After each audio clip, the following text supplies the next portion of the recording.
riot over the government's plan to avoid defaulting on its loans.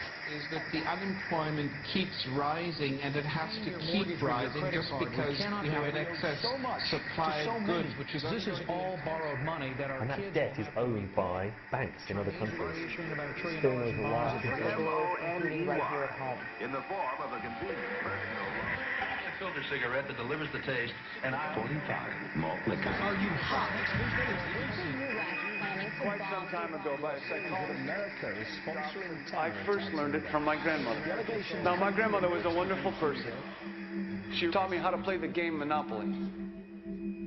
She understood that the name of the game is to acquire. She would accumulate everything she could, and eventually she became the master of the board. And then she would always say the same thing to me. She'd look at me and she'd say, "One day, you'll learn to play the game."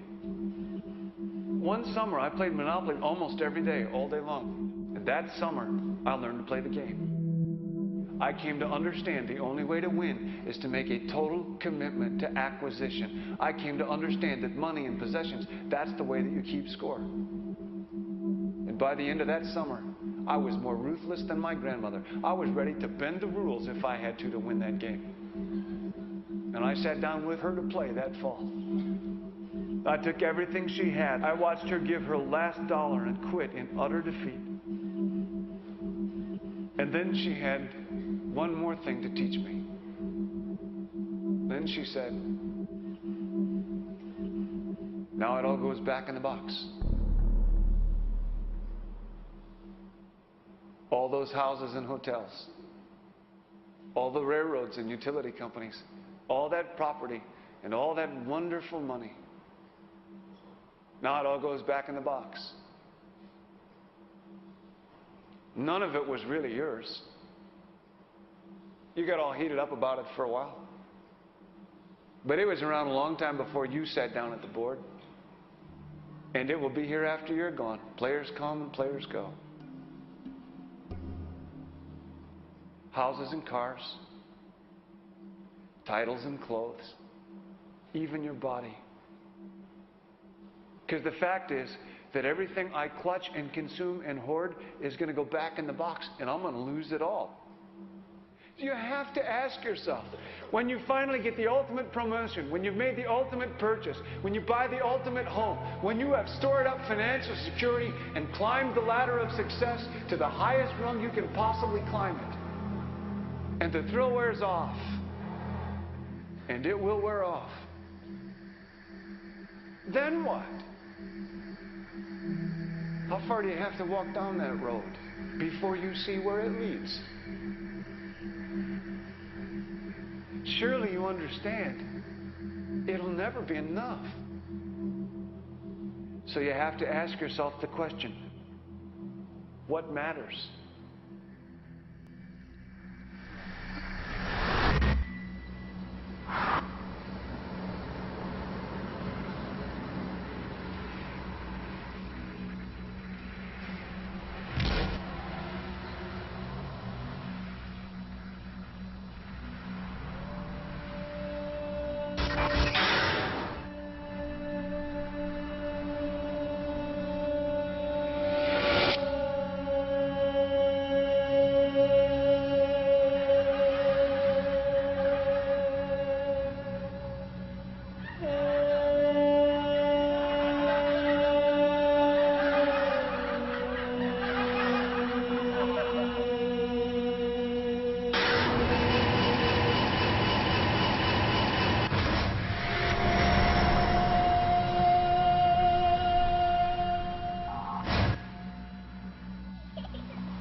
was a young man growing up in New York City, I refused to pledge allegiance to the flag. Of course, I was sent to the principal's office, and he asked me, "Why don't you want to pledge allegiance? Everybody does." I said, "Everybody once believed the earth was flat, but that doesn't make it so." I explained that America owed everything it has to other cultures and other nations, and that I would rather pledge allegiance to the earth and everyone on it. Needless to say, it wasn't long before I left school entirely, and I set up a lab in my bedroom. There I began to learn about science and nature. I realized then that the universe is governed by laws, and that the human being, along with society itself, was not exempt from these laws. Then came the crash of 1929, which began what we now call the Great Depression. I found it difficult to understand why millions were out of work, homeless, starving, while all the factories were sitting there. The resources were unchanged. It was then that I realized that the rules of the economic game were inherently invalid. Shortly after came World War II, where various nations took turns systematically destroying each other. I later calculated that all the destruction and wasted resources spent on that war could have easily provided for every human need on the planet. Since that time, I have watched humanity set the stage for its own extinction. I have watched as the precious finite resources are perpetually wasted and destroyed in the name of profit and free markets. I have watched the social values of society be reduced into a base artificiality of materialism and mindless consumption. And I have watched as the monetary powers control the political structure of supposedly free societies. I'm 94 years old now, and I'm afraid my disposition is the same as it was 75 years ago. This shit's got to go.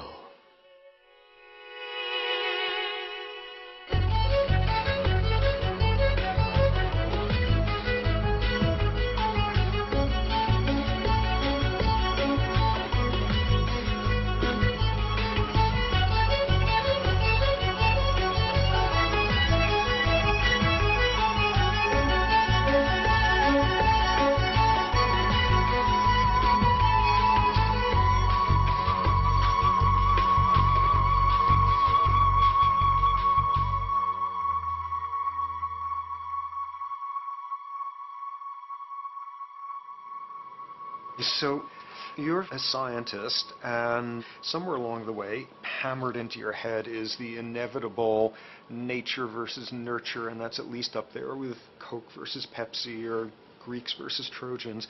So nature versus nurture, this by now utterly oversimplifying view of where influences are, influences on how a cell deals with an energy crisis, up to what makes us who we are on the most individualistic levels of personality.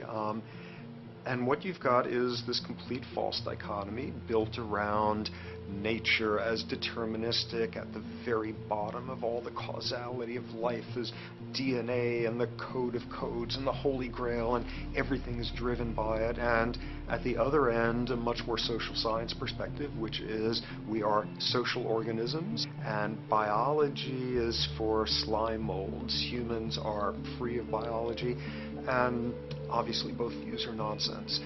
What you see instead is it is virtually impossible to understand how biology works outside the context of environment. One of the most crazy-making yet widespread and potentially dangerous notions is, oh, that behavior is genetic. Now, what does that mean? It means all sorts of subtle stuff if you sort of know modern biology, but for most people out there, what it winds up meaning is a deterministic view of life, one rooted in biology and genetics, genes equal things that can't be changed. Genes equal things that are inevitable and that you might as well not waste resources trying to fix, might as well not put societal energies into trying to improve because it's inevitable, it's unchangeable. And that is sheer nonsense.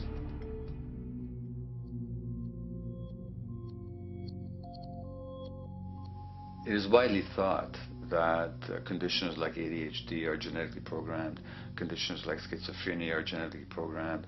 The truth is the opposite. Nothing is genetically programmed. They're very rare diseases. I mean, a small handful, extremely sparsely represented in the population that are truly genetically determined.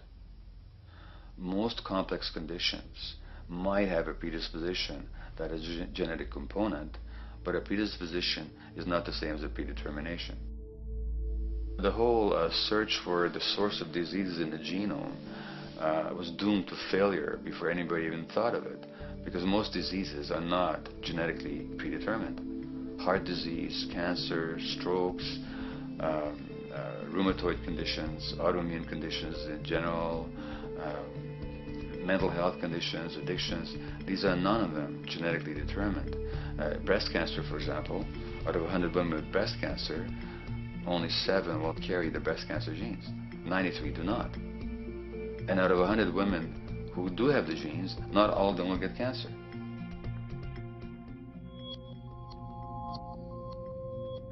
Genes are not just things that make us behave in a particular way regardless of our environment.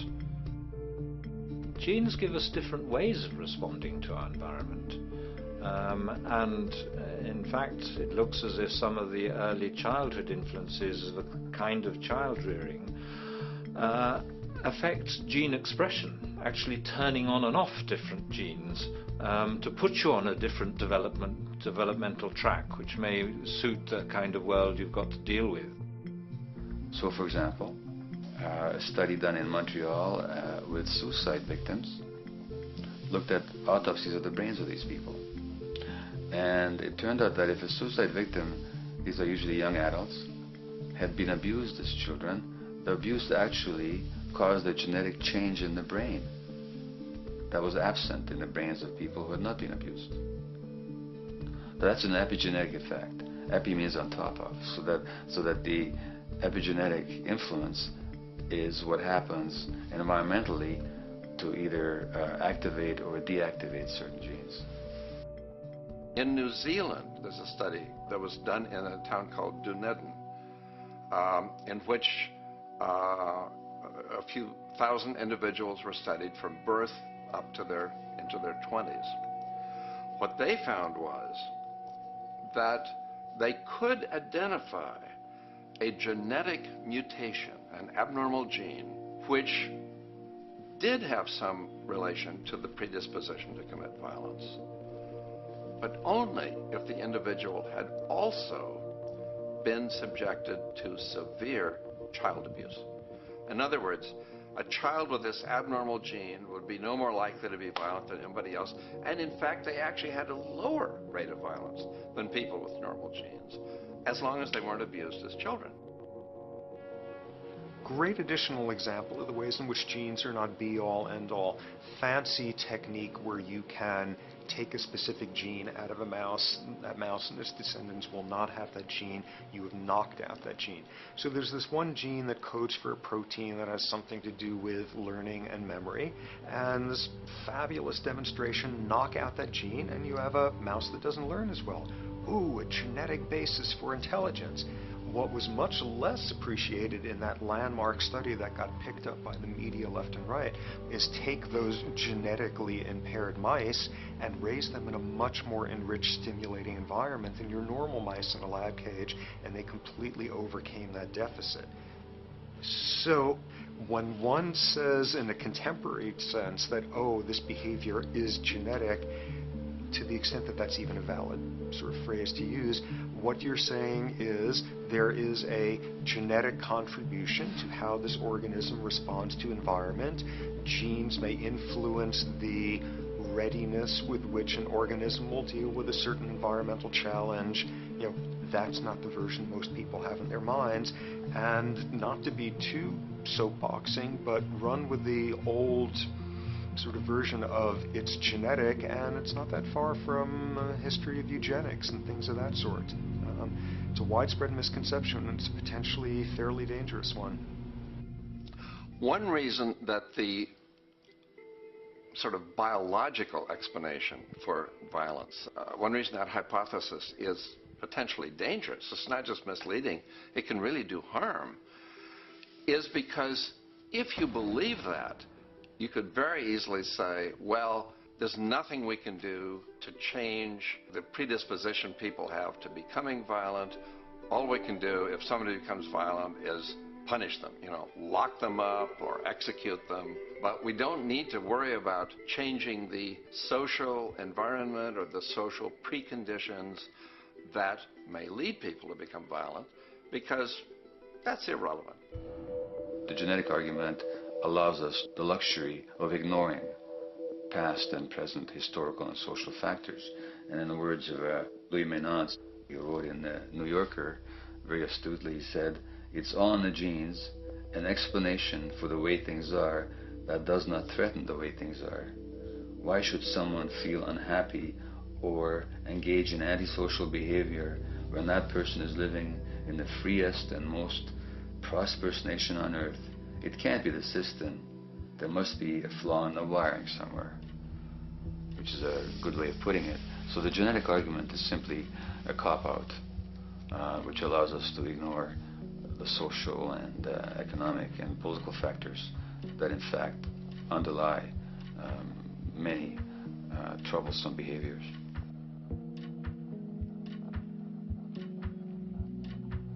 Addictions are usually considered to be a drug-related issue, but looking at it more broadly, I define addiction as any behavior that is associated with craving, with temporary relief, and with long-term negative consequences, along with an impairment of control over it, so that the person wishes to give it up or promises to do so, but can't follow through.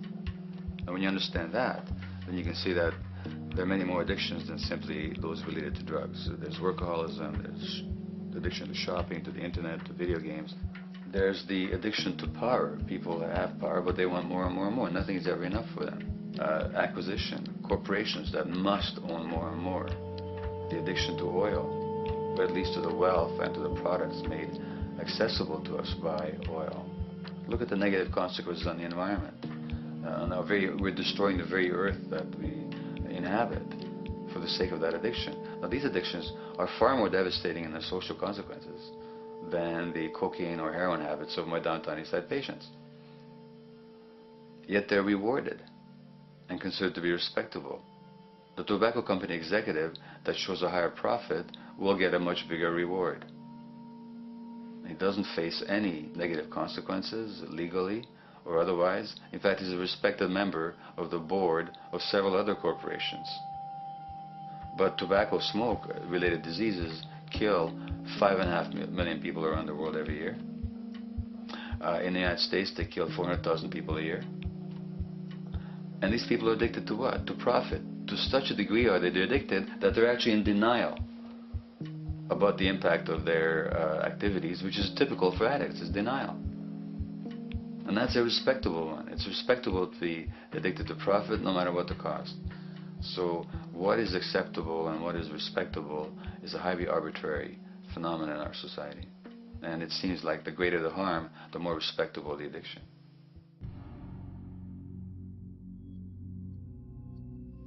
There's a general myth that drugs in themselves are addictive. In fact, the war on drugs is predicated on the idea that if you interdict the sources of drugs, you can deal with addiction that way. Now, if we understand addiction in a broader sense, we see that nothing in itself is addictive. No substance, no drug is by itself addictive, and no behavior is by itself addictive. Many people can go shopping without becoming shopaholics. Not everybody becomes a food addict. Not everyone who drinks a glass of wine becomes an alcoholic. So the real issue is what makes people susceptible, because it's the combination of a susceptible individual and the potentially addictive substance or behavior that actually then makes for the full flowering of addiction. In short, it's not the drug that's addictive, it's the question of the susceptibility of the individual to being addicted to a particular substance or behavior. If we wish to understand what then makes some people susceptible, we actually have to look at their life experience. The old idea, although it's old, but it's still broadly held, that addictions are due to some genetic cause is simply scientifically untenable. What the case is actually is that certain life experiences make people susceptible. Life experiences that not only shape the person's personality and psychological needs, but also their very brains in certain ways. And that process begins in utero.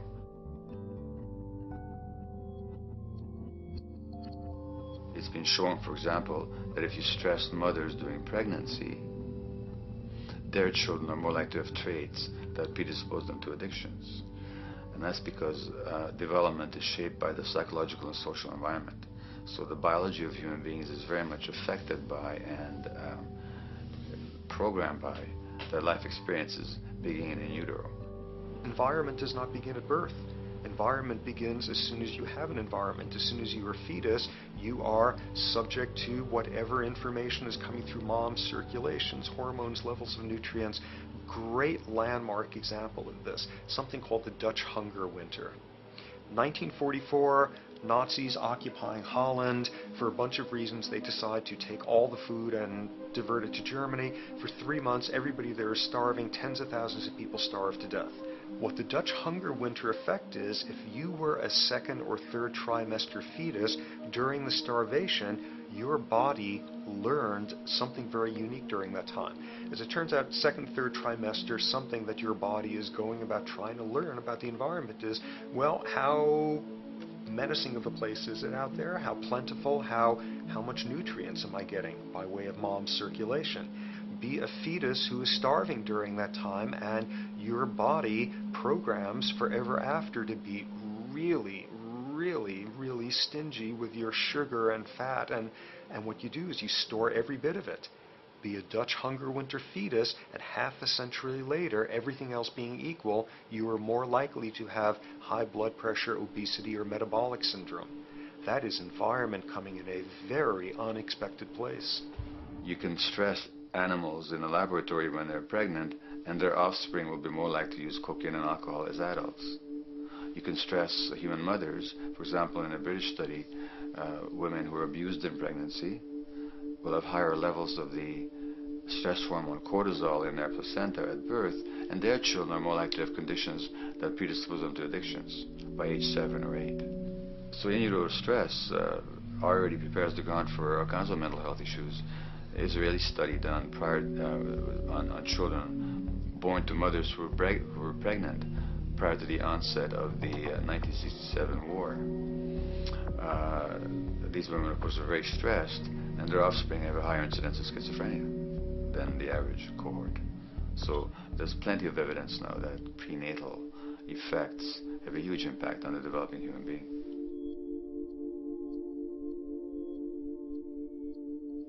The point about human development, and specifically human brain development, is that it occurs mostly under the impact of the environment and mostly after birth. Now, if you compare us to a horse, which can run on the first day of life, we see that we are very undeveloped. We can't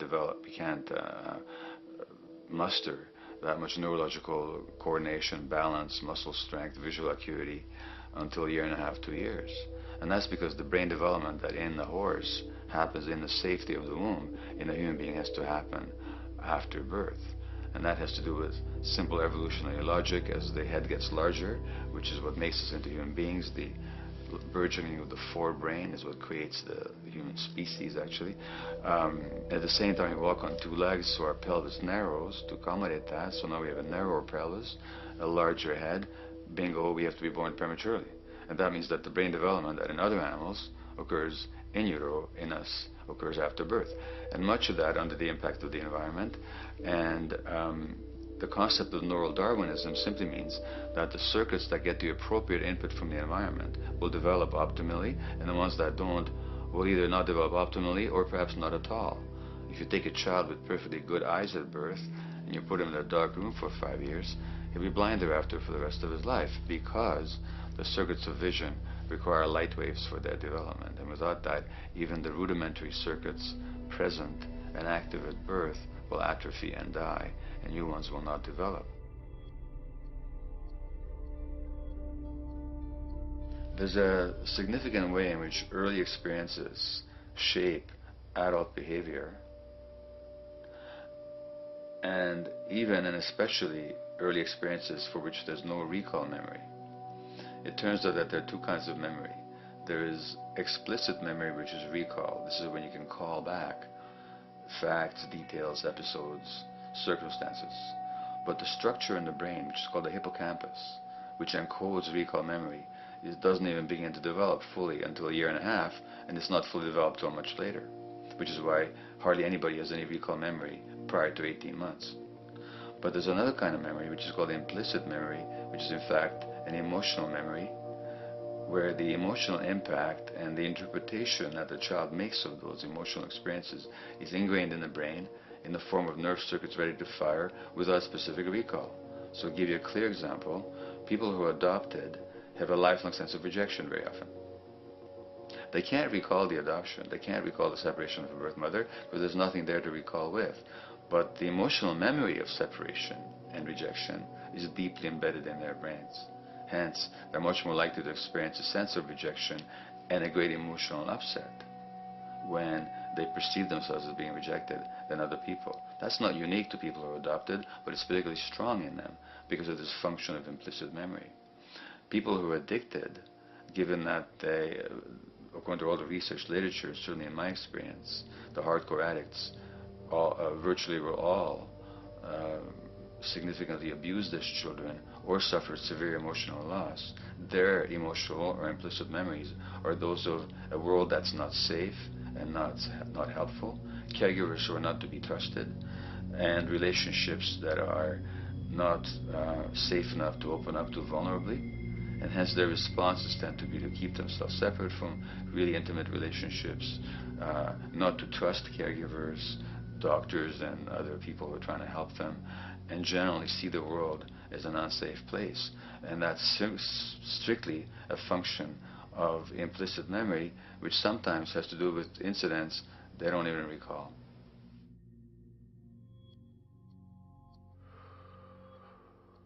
Infants who are born premature are often in incubators and various types of gadgetry and machinery for weeks and perhaps months. It's now known that if these children are touched and stroked on the back for just 10 minutes a day, that promotes their brain development. So human touch is essential for development. And in fact, infants who are never picked up will actually die. That's how much of a fundamental need being held is to human beings. In our society, there's an unfortunate tendency to tell parents not to pick up their kids, not to hold them, not to pick up babies who are crying for fear of spoiling them, or to encourage them to sleep through the night. You don't pick them up, which is just the opposite of what the child needs. And these children might go back to sleep because they give up and their brains just shut down as a way of defending against the vulnerability of being abandoned really by their parents. But their implicit memories will be that of a world that doesn't give a damn. A lot of these differences are structured very early in life. In a way, if you like, the parental experience of adversity, how tough life is or how easy it is passed on to children, whether through maternal depression or parents being bad-tempered with their kids because they've had a hard day or just being too tired at the end of the day. And these have very powerful effects, programming children's development, which we know a lot about now. But that's early sensitivity isn't just an evolutionary mistake. It exists again in many different species. Even seedlings, there's an early adaptive process to the kind of environment they're growing up in. But for humans, the adaptation is to the quality of social relations.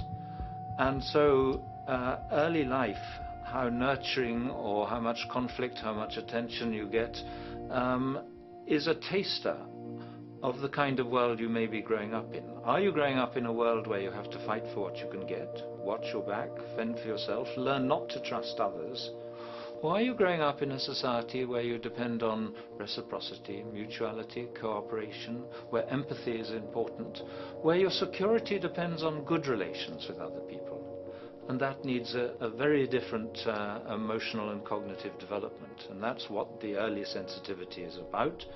And parenting is almost, quite unconsciously, a system for passing on that experience to children of the kind of world they're in. The great British child psychiatrist D.W. Winnicott said that fundamentally two things can go wrong in childhood. One is when things happen that shouldn't happen, and then things that should happen but don't. And the first category is the traumatic and abusive and abandonment experiences of my downtown East Side patients and of many addicts. That's what shouldn't happen but did. But then there is the non-stressed, attuned, non-distracted attention of the parent that every child needs, that very often children don't get. They're not abused, they're not neglected, and they're not traumatized. But what should happen, the presence of the emotionally available, nurturing parent, just is not available to them because of the stresses in our society and the parenting environment. And the psychologist Alan Shore calls that proximal abandonment, when the parent is physically present but emotionally absent. I have spent roughly the last 40 years of my life working with the most violent people our society produces, murderers, rapists, and so on, in an attempt to understand what causes this violence. I discovered that the most violent of the criminals in our prisons had themselves been victims of a degree of child abuse that was beyond the scale of what I ever thought of applying the term child abuse to. I had no idea of the depth of the depravity with which children in our society are all too often treated. The most violent people I saw were themselves the survivors of their own attempted murder, often at the hands of their parents or other people in their social environment, or were the survivors of family members who'd been killed, their closest family members, by other people. The Buddha argued that everything depends on everything else. He says the one contains the many and the many contains the one. That you can't understand anything in isolation from its environment. The leaf contains the sun, the sky, and the earth, obviously. This has not been shown to be true, of course, all around, and specifically when it comes to human development. The modern scientific term for it is the biopsychosocial nature of human development, which says that the biology of human beings depends very much on their interaction with the social and psychological environment. And specifically, the psychiatrist and researcher Daniel Siegel at the University of California, Los Angeles, UCLA, has coined the phrase interpersonal neurobiology, which means to say that the way that our nervous system functions depends very much on our personal relationships. In the first place with the parenting caregivers, and in the second place with other important attachment figures in our lives, and in the third place with our entire culture. So that you can't separate the neurological functioning of a human being from the environment in which he or she grew up in and continues to exist in. And this is true throughout the life cycle. It's particularly true when you're dependent and helpless and your brain is developing, but it's true even in adults and even at the end of life.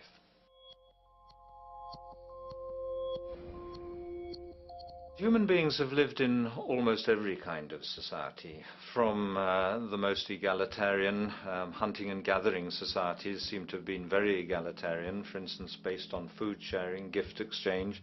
Small bands of people living predominantly off of foraging, but a little bit of hunting. Predominantly among people you have at the least known your entire life, if not surrounded by third cousins or closer, and a world in which there is a great deal of fluidity between different groups, and a world in which there is not a whole lot in terms of material culture. This is how humans have spent most of their hominid history. And no surprise, that makes for a very different world. One of the things you get as a result of that is far less violence. Organized group violence is not something that occurred at that time of human history, and that seems quite clear. So where did we go wrong? Violence is not universal. It's not symmetrically distributed throughout the human race. There is a huge variation in the amount of violence in different societies. There are some societies that have virtually no violence. There are others that destroy themselves. Some of the Anabaptist religious groups that are complete, strict pacifists, like the Amish, the Mennonites, the Hutterites. Among some of these groups, the Hutterites, there are no recorded cases of homicide. During our major wars, like World War II, where people were being drafted, they would refuse to serve in the military. They would go to prison rather than serve in the military. In the kibbutzim in Israel, the level of violence is so low that the criminal courts there will often send violent offenders, people who've committed crimes, to live on the kibbutzim in order to learn how to live a nonviolent life, because that's the way people live there. So we are amply shaped by society. Our societies in the broader sense, including our theological, our metaphysical, our linguistic influences, etc., our societies help shape us as to whether or not we think life is basically about sin or about beauty, whether the afterlife will carry a price for how we live our lives or if it's irrelevant. In a broad sort of way, different large societies could be termed as individualistic or collectivist, and you get very different people and different mindsets, and I suspect different brains coming along with that. We in America are in one of the most individualistic of societies, and capitalism being a system that allows you to go higher and higher up a potential pyramid, and the deal is it comes with fewer and fewer safety nets. By definition, the more stratified a society is, the fewer people you have as peers, the fewer people with whom you have symmetrical, reciprocal relationships, and instead all you have are differing spots and endless hierarchies. And a world in which you have few reciprocal partners is a world with a lot less altruism.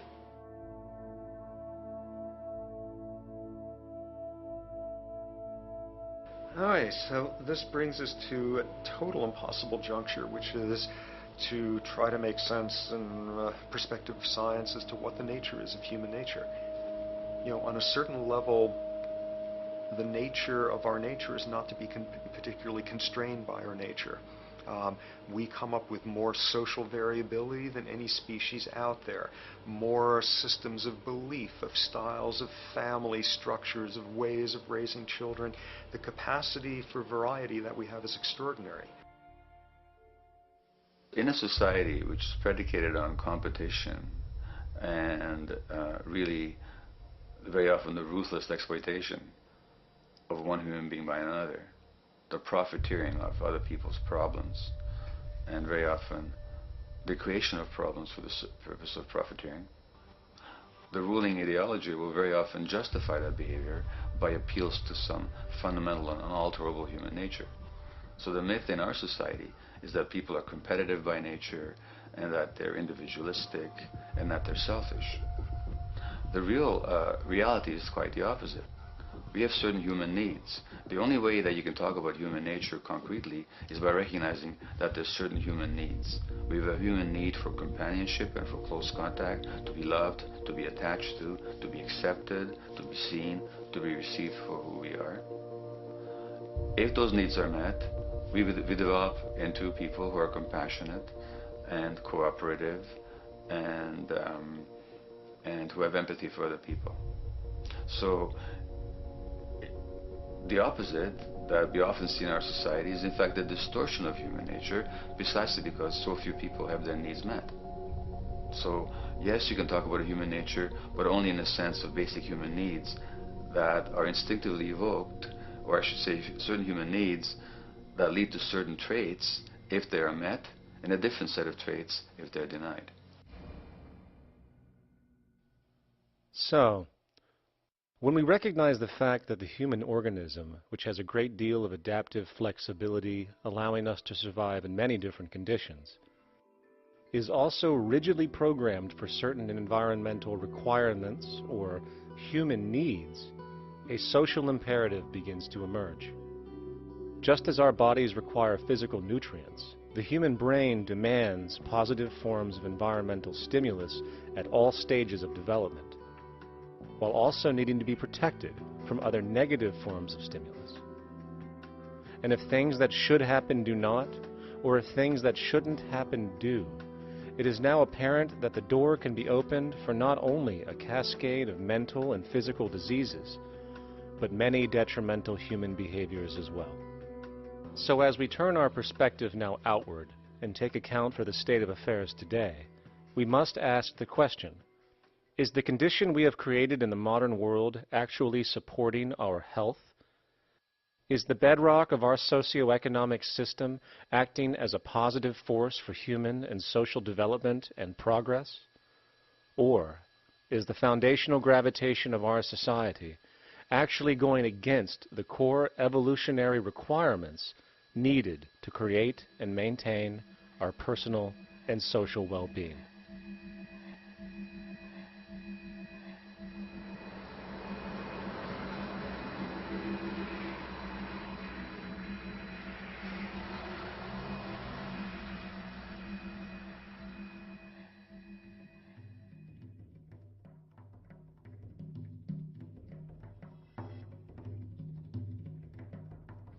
So one might ask, where did this all begin, what we have today, really a world in a state of cumulative collapse? You get it started with John Locke. And John Locke introduces property, and he has three provisos for just private right and property. And the three provisos are that there must be enough left over for others, and that you must not let it spoil, and that you, most of all, must mix your labor with it. It seems justified. You mix your labor with the world, then you're entitled to the product, and as long as there's enough left over for others, and as long as it doesn't spoil, you don't allow anything to go to waste, that's okay. Well, he spends a long time of his famous treatise of government, and it's since been the canonical text for economic and political and legal understanding. Is still a classic text of study. Well, what he did is, after he gives the provisos, and you're almost thinking at the time whether you're for private property or not, he's given a very good and plausible and powerful defense of private property here. Well, he drops them. He drops them like that, right in one sentence. He says, well, once the introduction of money came in by men's tacit consent, then it became, and he doesn't say all the provisos are cancelled, erased, but that's what happens. So now we have not product and your property earned by your own labor. Oh no, money buys labor now. There's no longer a consideration of whether there's enough left over for others. There's no longer a consideration of whether it spoils, because he says, well, money's like silver and gold can't spoil, therefore monies can't be responsible for waste, which is ridiculous. We're not talking about money and silver. We're talking about what its effects are. It's one non sequitur after another.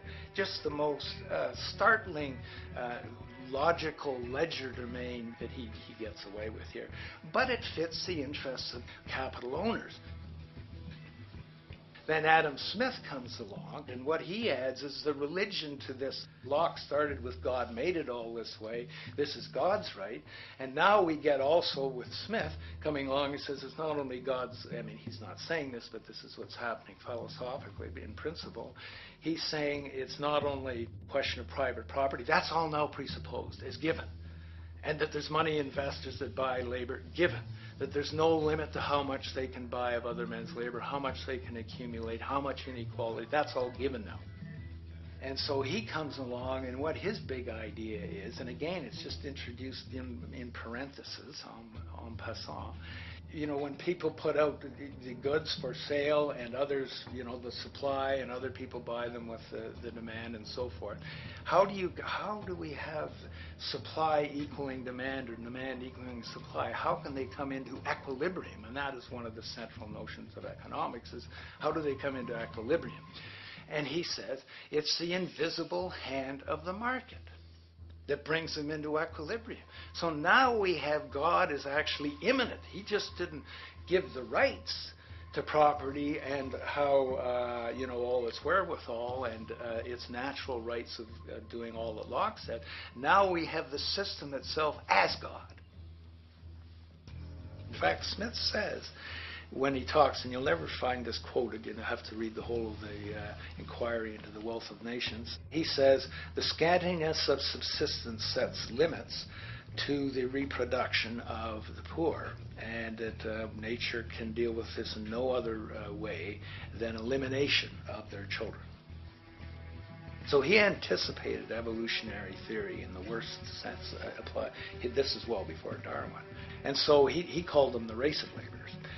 So you can see there was inherent racism built in here. There was an inherent acceptance, life blindness to kill innumerable children. And he thought, well, that's the invisible hand making supply meet demand and demand meet supply. So see how wise God is. So you can see a lot of the really virulent, life-destructive, eco-genocidal things that are going on now have, in a way, a thought gene back in Smith too. When we reflect on the original concept of the so-called free market capitalist system, as initiated by early economic philosophers such as Adam Smith, we see that the original intent of a market was based around real, tangible, life-supporting goods for trade. Adam Smith never fathomed that the most profitable economic sector on the planet would eventually be in the arena of financial trading or so-called investment, where money itself is simply gained by the movement of other money in an arbitrary game which holds zero productive merit to society. Yet, regardless of Smith's intent, the door for such seemingly anomalous advents was left wide open by one fundamental tenet of this theory. Money is treated as a commodity in and of itself. Today, in every economy of the world, regardless of the social system they claim, money is pursued for the sake of money and nothing else.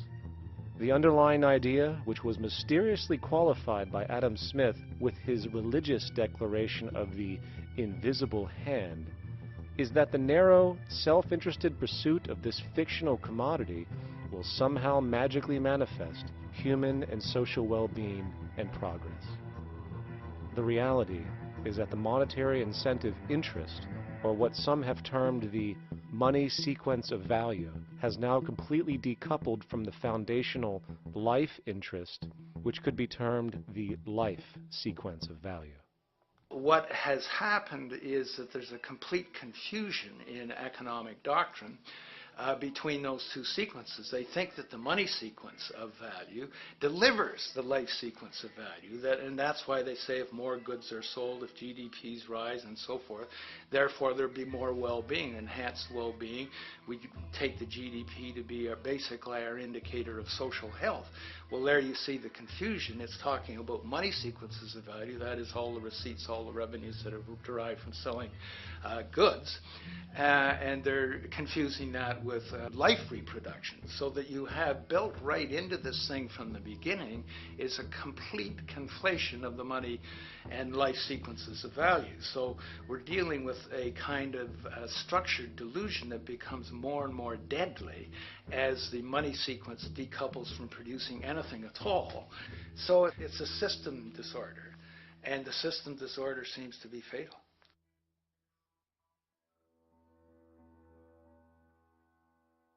In society today, you seldom hear anyone speak of the progress of their country or society in terms of their physical well-being, state of happiness, trust, or social stability. Rather, the measures are presented to us through economic abstractions. We have the gross domestic product, the consumer price index, the value of the stock market, rates of inflation, and so on.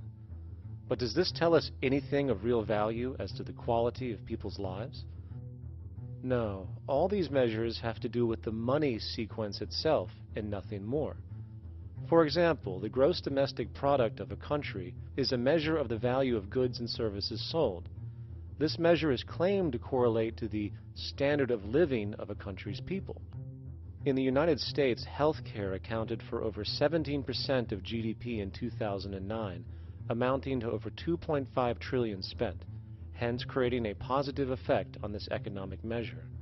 And based on this logic, it would be even better for the U.S. economy if healthcare services increased more so, perhaps to $3 trillion or $5 trillion, since that would create more growth, more jobs, and hence boasted by economists as a rise in their country's standard of living. But wait a minute, what do healthcare services actually represent? Well, sick and dying people. That's right, the more unhealthy people there are in America, the better the economy. Now, that is not an exaggeration or a cynical perspective. In fact, if we step back far enough, you will realize that the GDP not only doesn't reflect real public or social health on any tangible level, it is, in fact, mostly a measure of industrial inefficiency and social degradation. And the more you see it rise, the worse things are becoming with respect to personal, social, and environmental integrity. You have to create problems to create profit. There is no profit under the current paradigm in saving lives, putting balance on this planet, having justice and peace or anything else. There's just no profit there. There's an old saying, pass a law, create a business, whether you're creating a business for a lawyer or whatever. So, crime does create business, just like destruction creates business in Haiti. We have now roughly 2 million people incarcerated in this country, and of those, many of them are in prisons run by private corporations, Corrections Corporation of America, Wackenhut, who trade their stock on Wall Street based upon how many people are in jail. Now that's sickness, but that is a reflection of what this economic paradigm calls for. So what exactly does this economic paradigm call for? What is it that keeps our economic system going? Consumption. Or more accurately, cyclical consumption. When we break down the foundation of classic market economics, we are left with a pattern of monetary exchange that simply cannot be allowed to stop or even substantially slowed if the society as we know it is to remain operational. There are three main actors on the economic stage: the employee, the employer, and the consumer. The employee sells labor to the employer for income. The employer sells its production services and hence goods to the consumer for income. And the consumer, of course, is simply another role of the employer and employee, spending back into the system to enable the cyclical consumption to continue. In other words, the global market system is based on the assumption that there will always be enough product demand in society to move enough money around at a rate which can keep the consumption process going. And the faster the rate of consumption, the more so-called economic growth is assumed, and so the machine goes. But hold on, I thought an economy was meant to, economize? Doesn't the very term have to do with preservation and efficiency and a reduction of waste? So how does our system, which demands consumption and the more the better, efficiently preserve or economize at all? Well, it doesn't. The intent of the market system is, in fact, the exact opposite of what a real economy is supposed to do, which is efficiently and conservatively orient the materials for production and distribution of life-supporting goods. We live on a finite planet with finite resources, where, for example, the oil we utilize took millions of years to develop, where the minerals we use took billions of years to develop. So, having a system that deliberately promotes the acceleration of consumption for the sake of so-called economic growth is pure ecocidal insanity. Absence of waste, that's what efficiency is. Absence of waste. This system is more wasteful than all the other existing systems in the history of the planet. Every level of life organization and life system is in a state of crisis and challenge and decay or collapse. No peer-reviewed journal in the last 30 years will tell you anything different. That is that every life system is in decline, as well as social programs, as well as our water access. Try to name any means of life that isn't threatened and in danger. You can't. There really isn't one, and that's very, very despairing. But we haven't even figured out the causal mechanism. We don't want to face the causal mechanism. We just want to go on, that's what insanity is, where you keep doing the same thing over and over again, though it clearly doesn't work. So you're really dealing with not an economic system, but I would go so far as to say an anti-economic system. There's an old saying that the competitive market model seeks to create the best possible goods at the lowest possible prices. This statement is essentially the incentive concept which justifies market competition based on the assumption that the result is the production of higher quality goods. If I was going to build myself a table from scratch, I would naturally build it out of the best, most durable materials possible, right? With the intent for it to last as long as possible. Why would I want to make something poor, knowing I would have to eventually do it again and expend more materials and more energy? Well, as rational as that may seem in the physical world, when it comes to the market world, it is not only explicitly irrational, it is not even an option. It is technically impossible to produce the best of anything if a company is to maintain a competitive edge and hence remain affordable to the consumer. Literally everything created and set for sale in the global economy is immediately inferior the moment it is produced, for it is a mathematical impossibility to make the most scientifically advanced, efficient, and strategically sustainable products. This is due to the fact that the market system requires that cost efficiency, or the need to reduce expenses, exist at every stage of production, from the cost of labor to the cost of materials and packaging, and so on. This competitive strategy, of course, is to make sure the public buys their goods rather than from a competing producer, which is doing the exact same thing to also make their goods both competitive and affordable. This immutably wasteful consequence of the system could be termed intrinsic obsolescence. However, this is only one part of a larger problem. A fundamental governing principle of market economics, one that you will not find in any textbook, by the way, is the following. Nothing produced can be allowed to maintain a lifespan longer than what can be endured in order to continue cyclical consumption. In other words, it is critical that stuff break down, fail, and expire within a certain amount of time. This is termed planned obsolescence. Planned obsolescence is the backbone of the underlying market strategy of every goods-producing corporation in existence. While very few, of course, would admit to such a strategy outright, what they do is mask it within the intrinsic obsolescence phenomenon just discussed, while often ignoring or even suppressing new advents in technology which might create a more sustainable, durable good. So, if it wasn't wasteful enough that the system inherently cannot allow the most durable and efficient goods to be produced, planned obsolescence deliberately recognizes that the longer any good is in operation, the worse it is for sustaining cyclical consumption and hence the market system itself. In other words, product sustainability is actually inverse to economic growth, and hence there is a direct, reinforced incentive to make sure lifespans are short of any given good produced. And in fact, the system cannot operate any other way.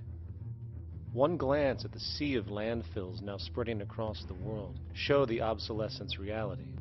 There are now billions of cheaply made cell phones, computers, and other technology, each full of precious, difficult-to-mine materials such as gold, coltan, copper, now rotting in vast piles, usually due to the mere malfunction or obsolescence of small parts, which, in a conservative society, could likely be fixed or updated, and the life of the good extended. Unfortunately, as efficient as that may seem in our physical reality, living on a finite planet with finite resources, it is explicitly inefficient with respect to the market. To put it into a phrase, efficiency, sustainability, and preservation are the enemies of our economic system.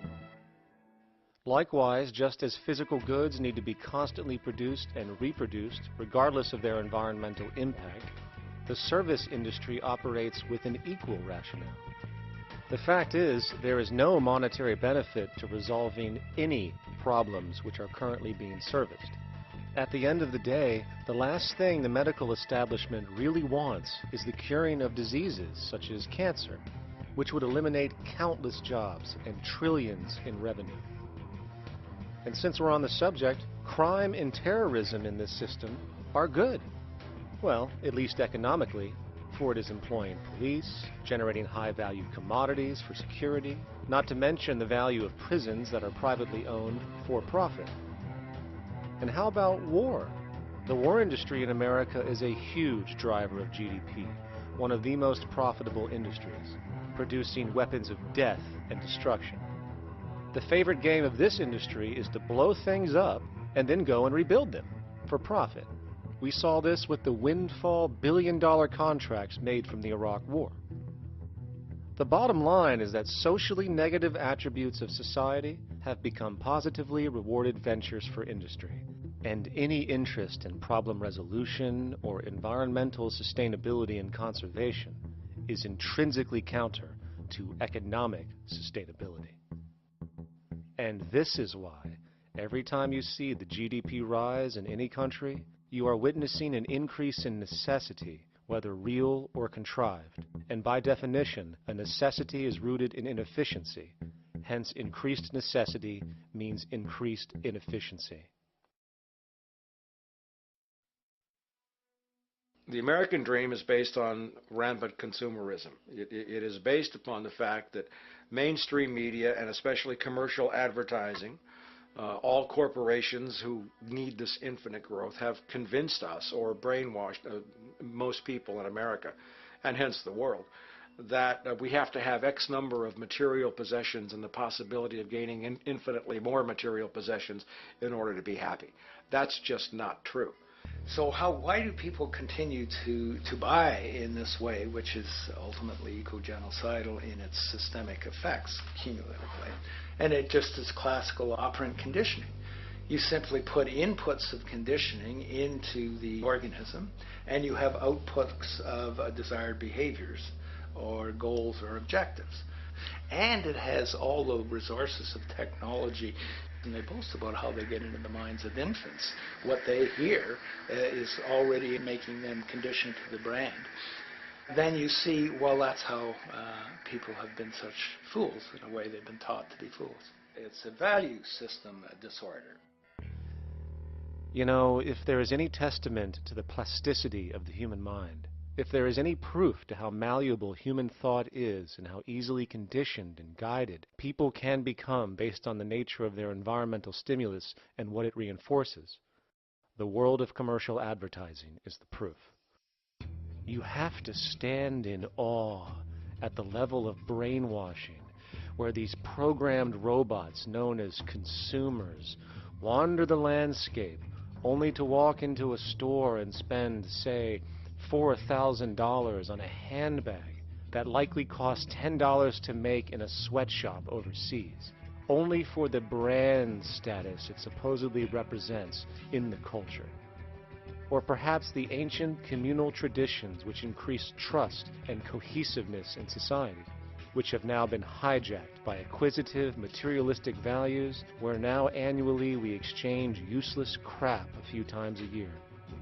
And we might wonder why so many today have a compulsion to shopping and acquisition, when it is clear that they have been conditioned from childhood to expect material goods as a sign of their status with friends and family.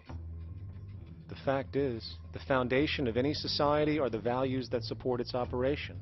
And our society, as it exists, can only operate if our values support the conspicuous consumption it requires to continue the market system.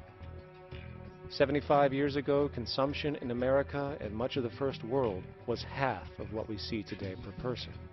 Today's new consumer culture has been manufactured and imposed due to the very real need for higher and higher levels of consumption.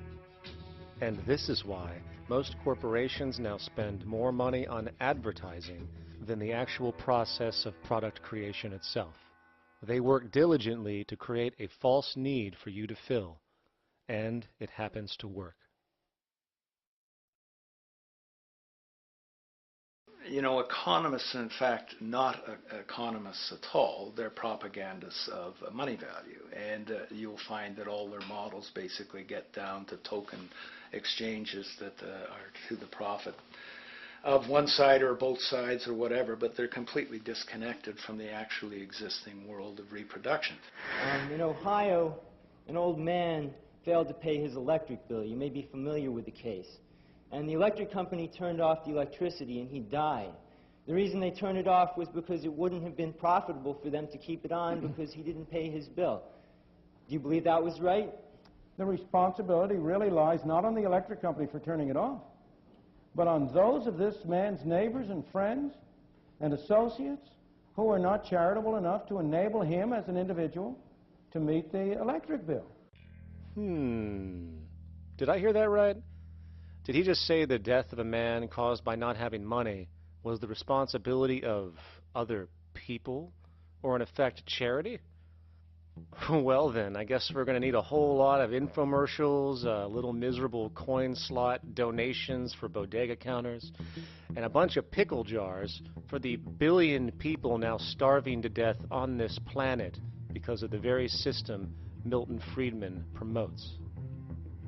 Whether you are dealing with the philosophies of Milton Friedman, F.A. Hayek, John Maynard Keynes, Ludwig von Mises, or any other major market economist, the basis of rationale rarely leaves the money sequence. It is like a religion. Consumption analysis, stabilization policies, deficit spending, aggregate demand.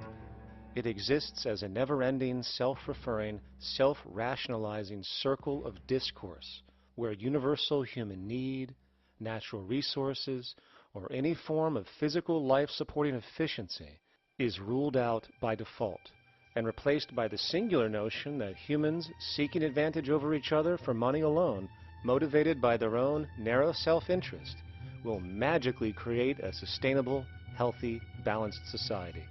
There is no life coordinate in this whole theory, this whole doctrine. What are they doing? What are they doing? What they're doing is tracking money sequences.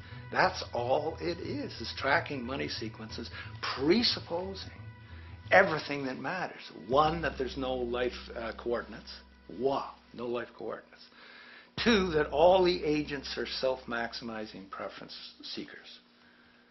That is, they think of nothing other than themselves and what they can get most for themselves. That's the notion, that's the ruling notion of rationality. Self-maximizing choice. And the only thing that they're interested in self-maximizing is money or commodities. Well, where does social relations come in? It doesn't, except in the exchange to self-maximize. Where do our natural resources come in? They don't, except to exploit. Where does the family come in as being able to survive? It doesn't. They have to have money in order to purchase any good.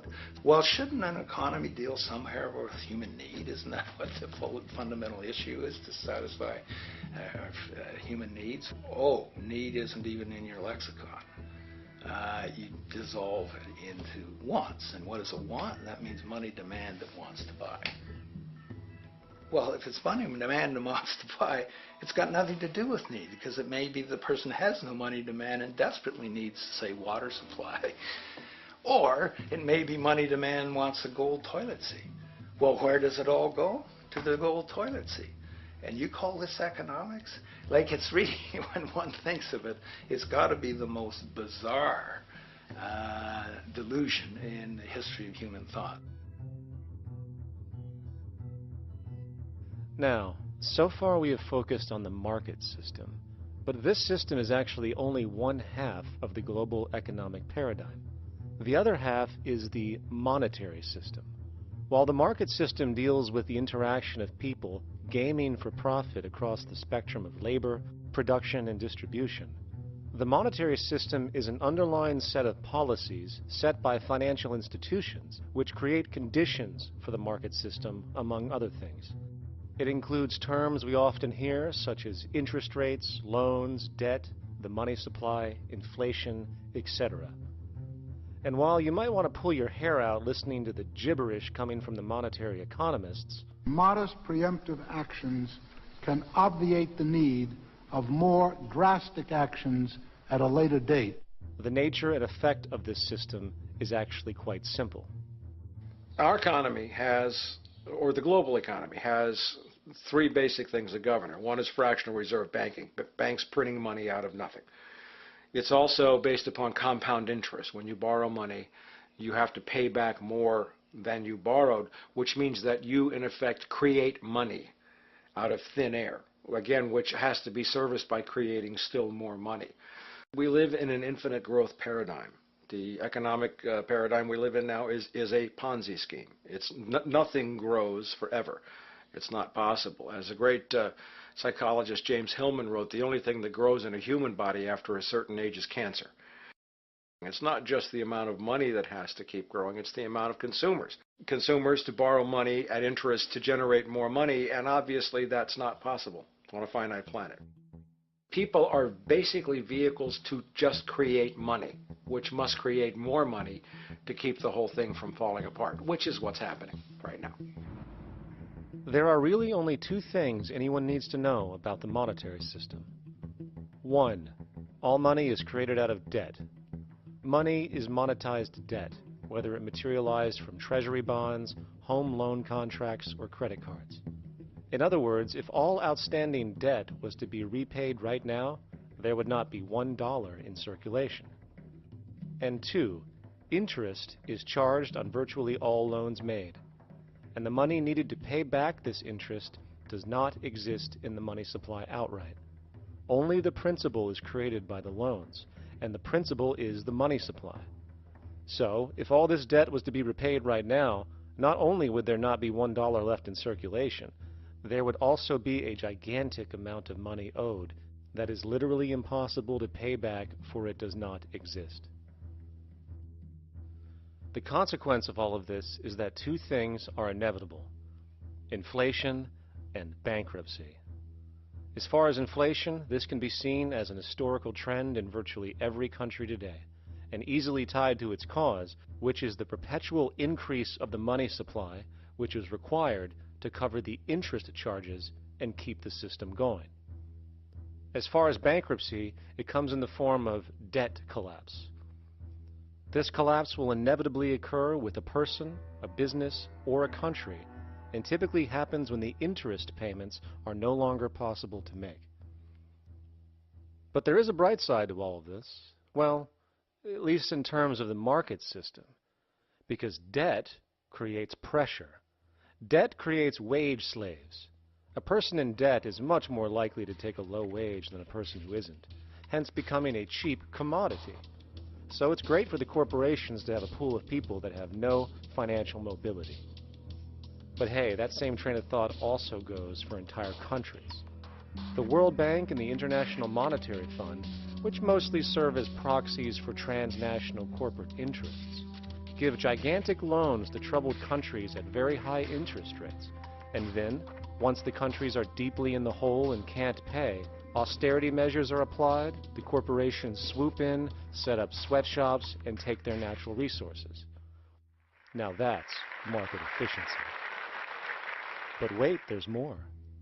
You see, there's this unique hybrid of the monetary and market system called the stock market, which rather than, actually produce anything real, they just buy and sell money itself. And when it comes to debt, you know what they do? That's right, they trade it. They actually buy and sell debt for profit, from credit default swaps and collateralized debt obligations for consumer debt, to complex derivative schemes used to mask the debt of entire countries, such as the collusion of investment bank Goldman Sachs in Greece, which nearly collapsed the entire European economy. So when it comes to the stock market and Wall Street, we have an entirely new level of insanity born out of the money sequence of value. All you need to know about markets was written in an editorial in the Wall Street Journal a couple years ago. It was called Lessons of the Brain-Damaged Investor. And in this editorial, they explain why people with slight brain damage do better as investors than people with normal brain functionality. Why? Because the slightly brain-damaged person has no empathy. And that's the key. If you don't have any empathy, you do well as an investor. And so Wall Street breeds people who have no empathy to go in there and to make decisions and make trades that they have no compunction about and no thought whatsoever as to what they're doing might affect their fellow human being. So they breed these robots, these people who have no souls. And since they don't even want to pay these people anymore, they're now breeding robots, real algorithmic traders. Goldman Sachs and the high-frequency trading scandal. They put a computer next to the exchange, the New York Stock Exchange. This computer, this co-located computer, as they call it, it front-runs all the trades on the exchange, and it hits the exchange with volumes of orders in ways that scalp pennies and nickels away from the exchange. It's like they're siphoning money all day long. They went one quarter last year, 30 or 60 straight days without a single down day and made millions of dollars every single day. Is that because, well, that's statistically impossible. When I worked on Wall Street, the way it works is everyone kicks upstairs the bribes. The brokers bribe to the office manager bribes to the regional sales manager bribes to the national sales manager. It's a common understanding. At Christmas, who gets the biggest bonus at Christmas in an average brokerage office? The compliance officer.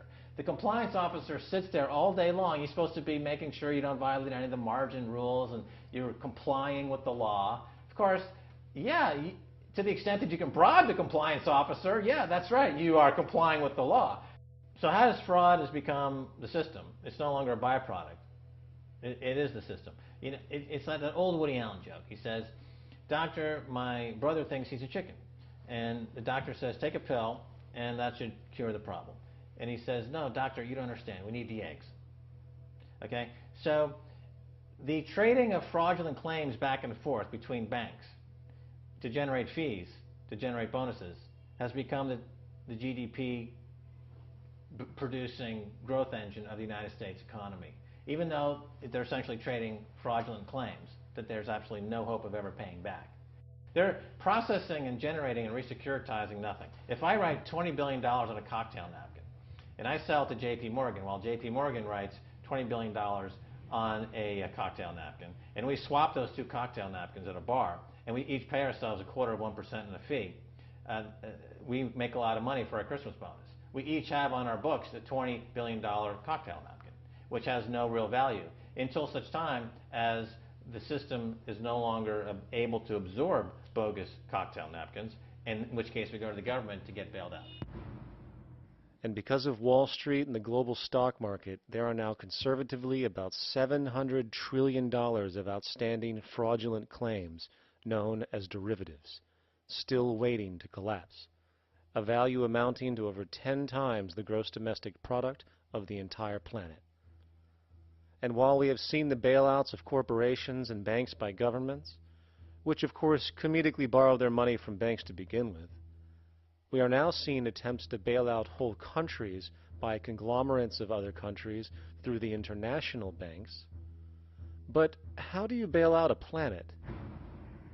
There is no country out there that isn't now saturated in debt. The cascade of sovereign debt defaults we have seen can only be the beginning when the math is taken into account. It has been estimated in the United States alone that income tax would need to be raised to 65% per person just to cover the interest in the near future. Economists are now foreshadowing that within a few decades, 60% of the countries on the planet will be bankrupt. But hold on, let me get this straight. The world is going bankrupt, whatever the hell that means, because of this idea called debt, which doesn't even exist in the physical reality. It's only part of a game that we've invented. And yet the well-being of billions of people is now being compromised. Extreme layoffs, tent cities, accelerating poverty, austerity measures imposed, schools shutting down, child hunger, and other levels of familial deprivation, all because of this elaborate fiction. What are we, fucking stupid? Hey, Mars, my man. Help a brother out, huh? Grow up, kid.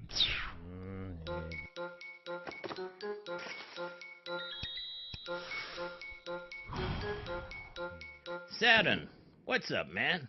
You remember that smoking nebula I hooked you up with a while back? Listen, Earth, we're getting really tired of you. You've been given everything, and yet you waste it all.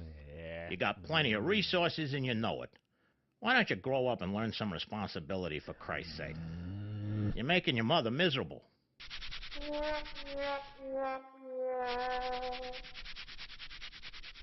You're on your own, pal. Yeah, whatever.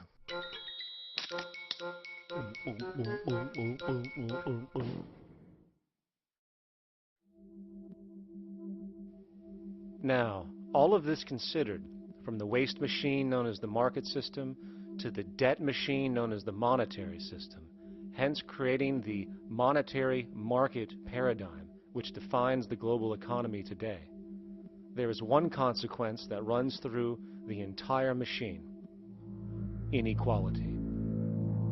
Whether it is the market system which creates a natural gravitation towards monopoly and power consolidation, while also generating pockets of wealthy industries that tower over others regardless of utility, such as the fact that top hedge fund managers on Wall Street now take home over $300 million a year for contributing literally nothing, while a scientist looking for a cure for a disease trying to help humanity might make $60,000 a year if they're lucky.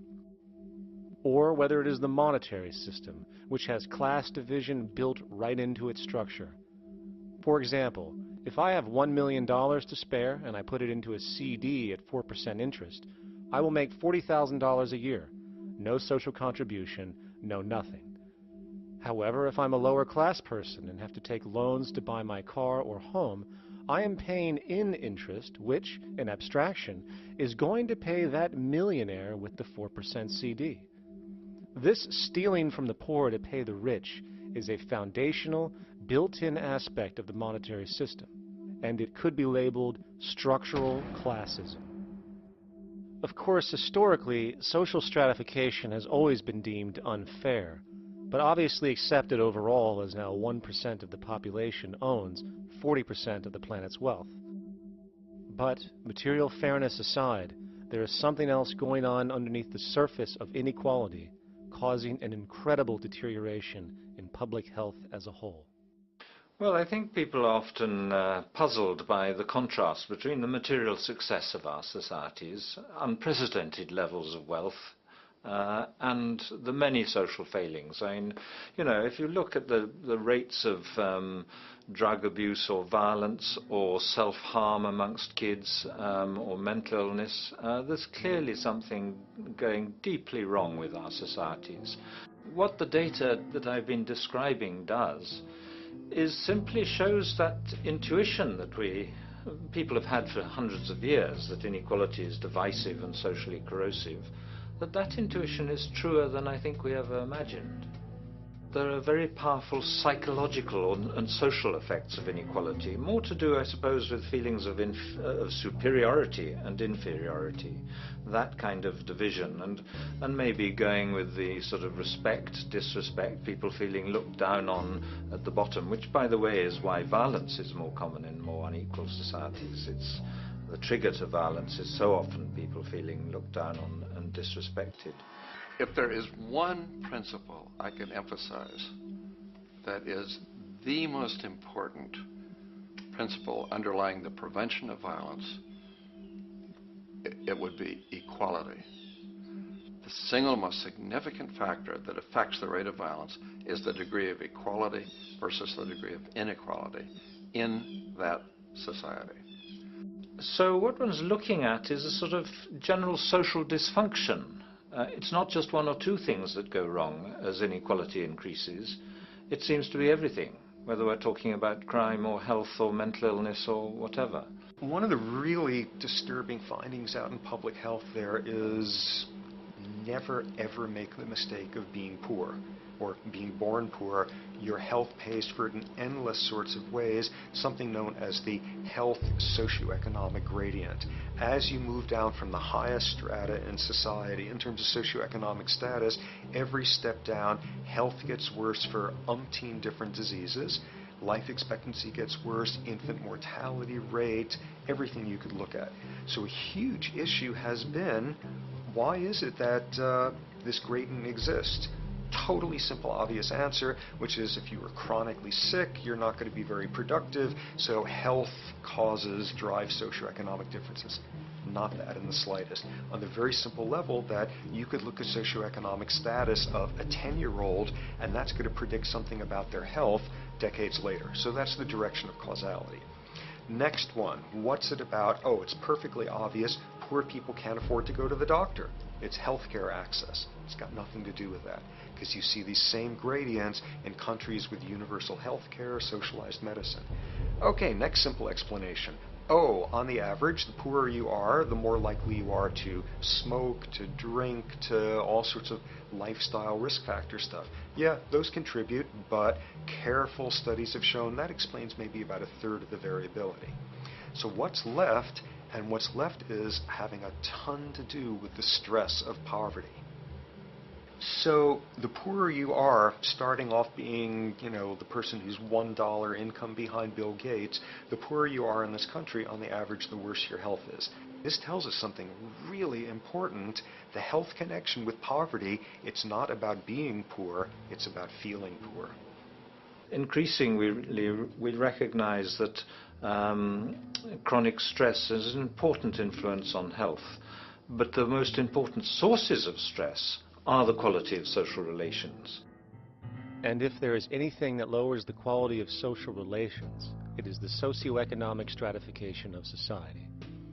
What science has now shown is that regardless of material wealth, the stress of simply living in a stratified society leads to a vast spectrum of public health problems. And the greater the inequality, the worse they become. Life expectancy, longer in more equal countries. Drug abuse, less in more equal countries. Mental illness, less in more equal countries. Social capital, meaning the ability of people to trust each other, naturally greater in more equal countries. Educational scores, higher in more equal countries. Homicide rates, less in more equal countries. Crime and rates of imprisonment, less in more equal countries. It goes on and on. Infant mortality, obesity, teen birth rate, less in more equal countries. And perhaps most interesting, innovation, greater in more equal countries, which challenges the age-old notion that a competitive, stratified society is somehow more creative and inventive. Moreover, a study done in the UK called the Whitehall Study confirmed that there is a social distribution of disease as you go from the top of the socioeconomic ladder to the bottom. For example, it was found that the lowest rungs of the hierarchy had a 4-fold increase of heart disease-based mortality compared to the highest rungs. And this pattern exists irrespective of access to health care. Hence, the worse a person's relative financial status, the worse their health is going to be on average. This phenomenon is rooted in what could be termed psychosocial stress, and it is at the foundation of the greatest social distortions plaguing our society today. Its cause? The monetary market system. Make no mistake, the greatest destroyer of ecology, the greatest source of waste and depletion and pollution, the greatest purveyor of violence, war, crime, poverty, animal abuse, and inhumanity, the greatest generator of social and personal neuroses, mental disorders, depression, anxiety, not to mention the greatest source of social paralysis, stopping us from moving into new methodologies for personal health, global sustainability, and progress on this planet, is not some corrupt government or legislation, not some rogue corporation or banking cartel, not some flaw of human nature, and not some secret hidden cabal that controls the world. It is, in fact, the socio-economic system itself at its very foundation.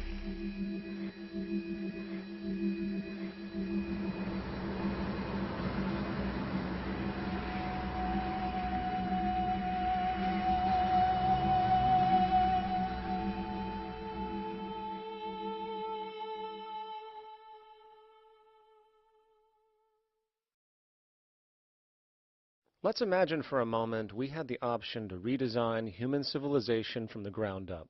What if, hypothetically speaking, We discovered an exact replica of the planet Earth, and the only difference between this new planet and our current one is that human evolution had not occurred. It was an open palette. No countries, no cities, no pollution, no Republicans, just a pristine, open environment. So, what would we do? Well, first we need a goal, right? And it's safe to say that goal would be to survive. And not to just survive, but to do so in an optimized, healthy, prosperous way. Most people indeed desire to live, and they would prefer to do so without suffering. Therefore, the basis of this civilization needs to be as supportive and hence sustainable for human life as possible, taking into account the material needs of all the world's people while trying to remove anything that could hurt us in the long run. That goal of, say, maximum sustainability understood, the next question regards our method. What kind of approach do we take? Well, let's see. Last I checked, politics was the method of social operation on Earth. So what do the doctrines of the Republicans, liberals, conservatives, or socialists have to say about societal design? Not a damn thing. Okay, then what about religion? Surely the great creator had to have left some blueprint somewhere. No, nothing I can find. Okay then, so what's left? It appears something called science. Science is unique in that its methods demand not only that the ideas proposed be tested and replicated, but everything science comes up with is also inherently falsifiable. In other words, unlike religion and politics, science has no ego, and everything it suggests accepts the possibility of being proven wrong eventually. It holds on to nothing and evolves constantly. Well, that sounds natural enough to me. So then, based on the current state of scientific knowledge in the early 21st century, along with our goal of maximum sustainability for the human population, how do we begin the actual process of construction? Well, the first question to ask, what do we need to survive? The answer, of course, are planetary resources. Whether it is the water we drink, the energy we use, the raw materials we utilize to create tools and shelter, the planet hosts an inventory of resources, many of which are demanded for our survival. So, given that reality, it then becomes critical to figure out what we have and where it is. This means we need to conduct a survey. We simply locate and identify every physical resource on the planet we can, along with the amount available at each location, from the deposits of copper to the most potent locations for wind farms to produce energy, to the natural freshwater springs, to an assessment of the amount of fish in the ocean, to the most prime arable land for food cultivation, etc. But since we humans are going to be consuming these resources over time, we then realize that not only do we need to locate and identify, we also need to track. We need to make sure we don't run out of any of this stuff. That would be bad. And this means not only tracking our rates of use, but the rates of earthly regeneration as well, such as how long it takes for, say, a tree to grow or a spring to replenish. This is called dynamic equilibrium. In other words, if we use up trees faster than they can be grown back, we have a serious problem, for it is unsustainable. So then, how do we track this inventory, especially when we recognize that all of this stuff is scattered everywhere?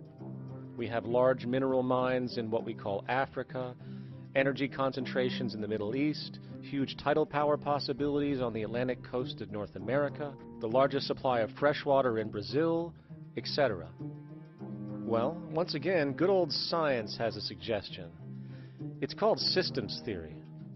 Systems theory recognizes that the fabric of the natural world, from human biology to the earthly biosphere to the gravitational pull of the solar system itself, is one huge synergistically connected system, fully interlinked.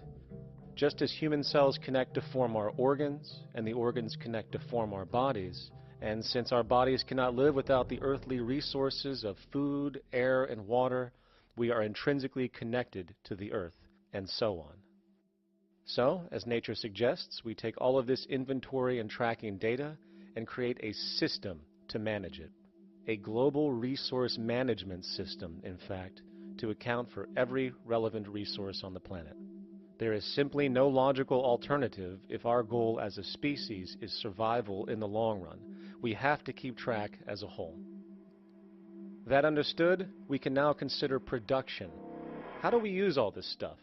What will our process of production be, and what do we need to consider to make sure it is as optimized as possible to maximize our sustainability? Well, the first thing that jumps right out at us is the fact that we need to constantly try and preserve. The planet's resources are essentially finite, so it is important that we be strategic. Strategic preservation is key. The second thing we recognize is that some resources are really not as good as others in their performance.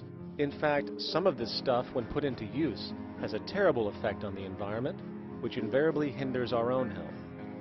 For example, oil and fossil fuels, no matter how you cut it, release some pretty destructive agents into the environment. Therefore, it is critical we do our best to use such things only when we really have to, if at all. Fortunately for us, we see a ton of solar, wind, tidal, wave, heat differential, and geothermal possibilities for energy production, so we can strategize objectively about what we use and where to avoid what could be called negative retroactions, or anything that results from production or use that damages the environment and hence ourselves. We will call this strategic safety to couple in with our strategic preservation. But production strategies do not stop there. We are going to need an efficiency strategy for the actual mechanics of production itself. And what we find is that there are roughly 3 specific protocols we must adhere to. 1. Every good we produce must be designed to last as long as possible. Naturally, the more things break down, the more resources we are going to need to replace them, and the more waste produced. 2. When things do break down or are no longer usable for whatever reason, it is critical that we harvest or recycle as much as we possibly can.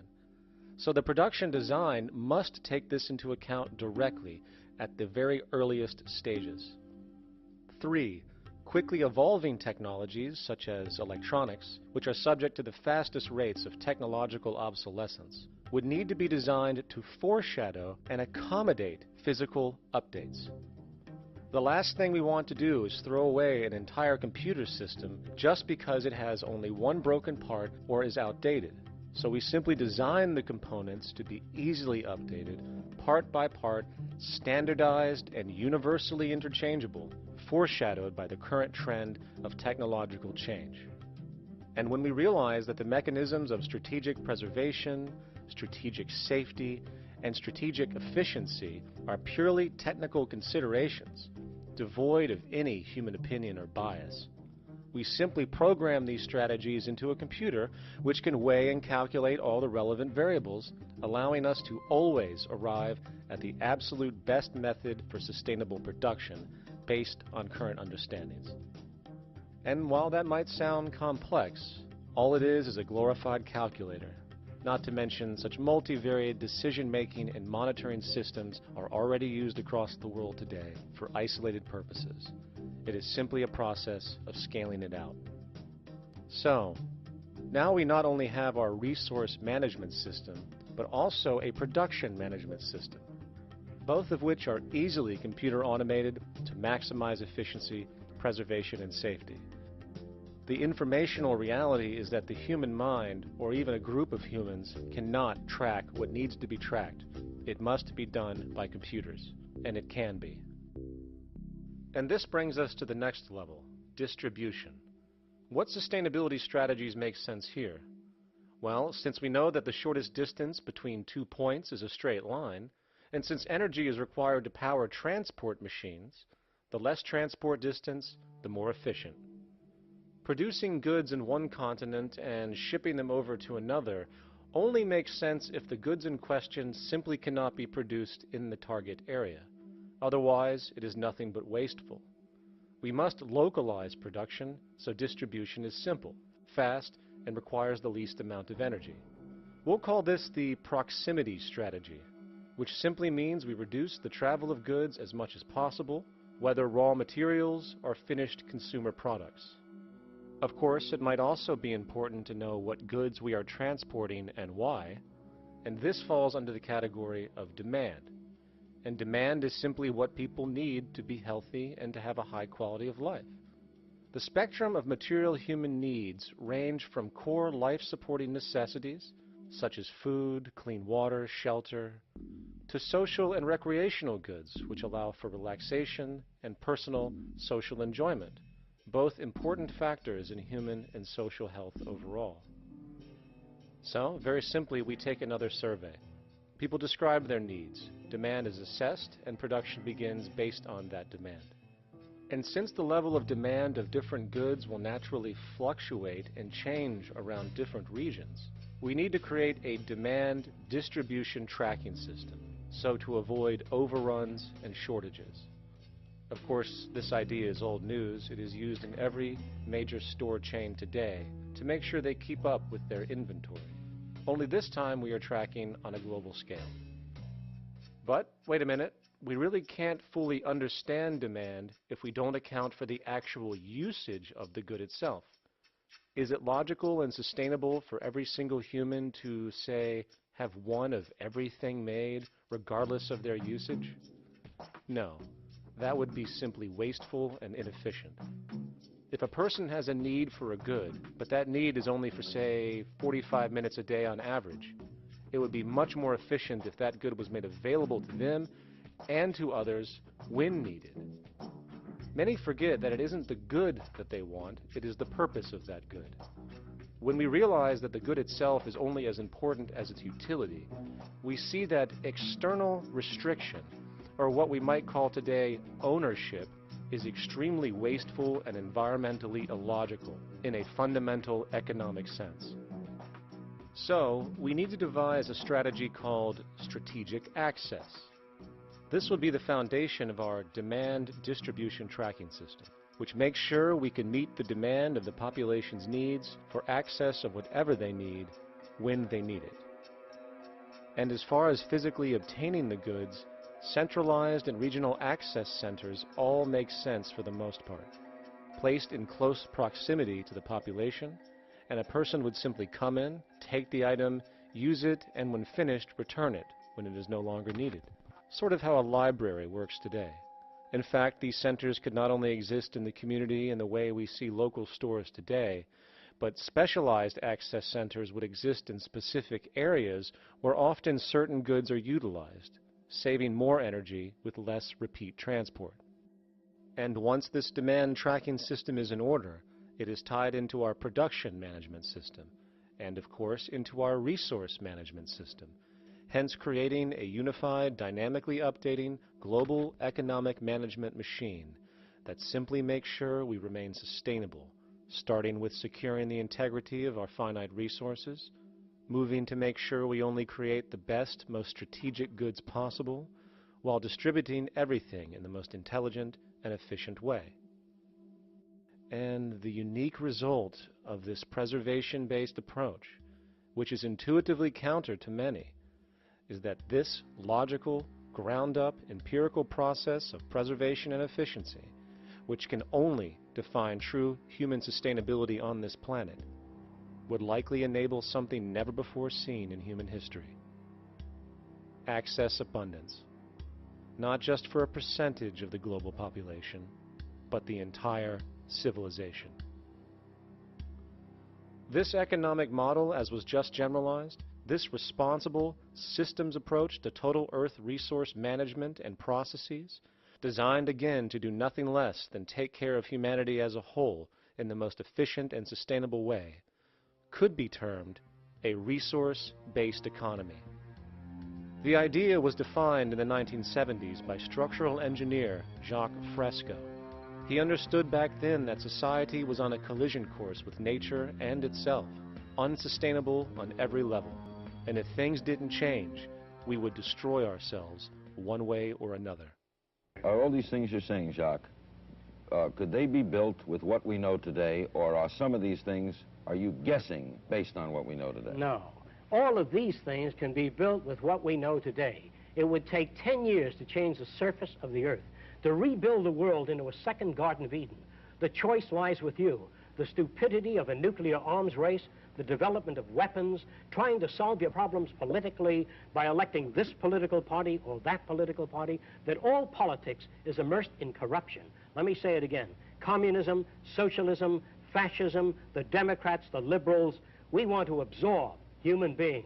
All organizations that believe in a better life for man, there are no Negro problems or Polish problems or Jewish problems or Greek problems or women's problems. They're human problems. I'm not afraid of anybody. I don't work for anyone. No one can discharge me. I have no boss. I am afraid to live in the society we live in today. Our society cannot be maintained by this type of incompetency. It was great, the free enterprise system, about 35 years ago. That was the last of its usefulness. Now we've got to change our way of thinking or perish. The horror movies of the future will be our society, the way it didn't work. And politics would be part of a horror movie. Lots of people today use the term cold science because they're analytical. And they don't even know what analytical means. Science means closer approximations of the way the world really works. So it's telling the truth, is what it is. A scientist doesn't try to get along with people. They tell them what their findings are. They have to question all things. And if some scientist comes up with an experiment that shows certain materials have certain strength, other scientists have to be able to duplicate that experiment and come up with the same results.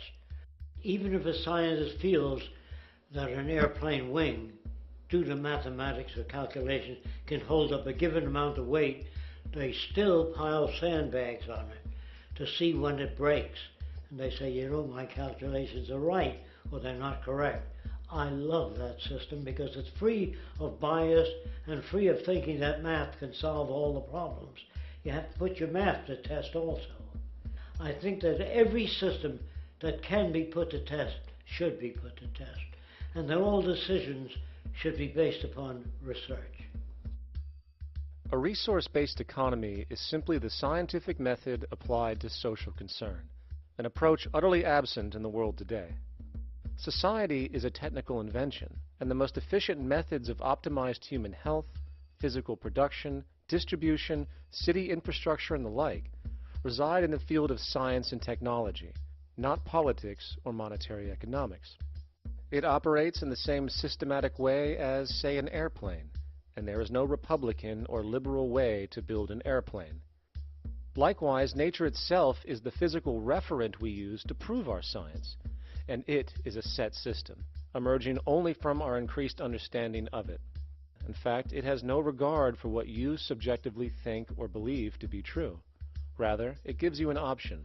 You can learn and fall in line with its natural laws and conduct yourself accordingly, invariably creating good health and sustainability, or you can go against the current to no avail. It doesn't matter how much you believe you can just stand up right now and walk on the wall next to you. The law of gravity will not allow it. If you do not eat, you will die. If you are not touched as an infant, you will die. As harsh as it may sound, nature is a dictatorship, and we can either listen to it and come in harmony with it, or suffer the inevitable adverse consequences. So, a resource-based economy is nothing more than a set of proven, life-supporting understandings where all decisions are based upon optimized human and environmental sustainability. It takes into account the empirical life ground, which every human being shares as a need, regardless, again, of their political or religious philosophy. There is no cultural relativism to this approach. It isn't a matter of opinion.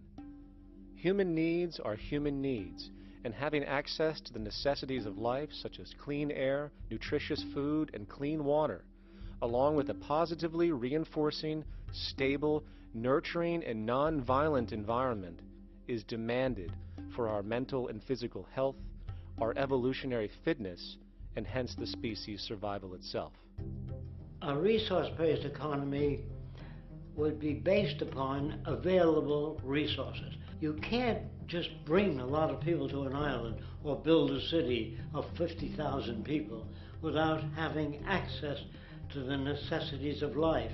So when I use the term a comprehensive systems approach, I'm talking about doing an inventory of the area first and determining what that area can supply, not just architectural approach, not just design approach, but design must be based on all of the requirements to enhance human life. And that's what I mean by an integrated way of thinking.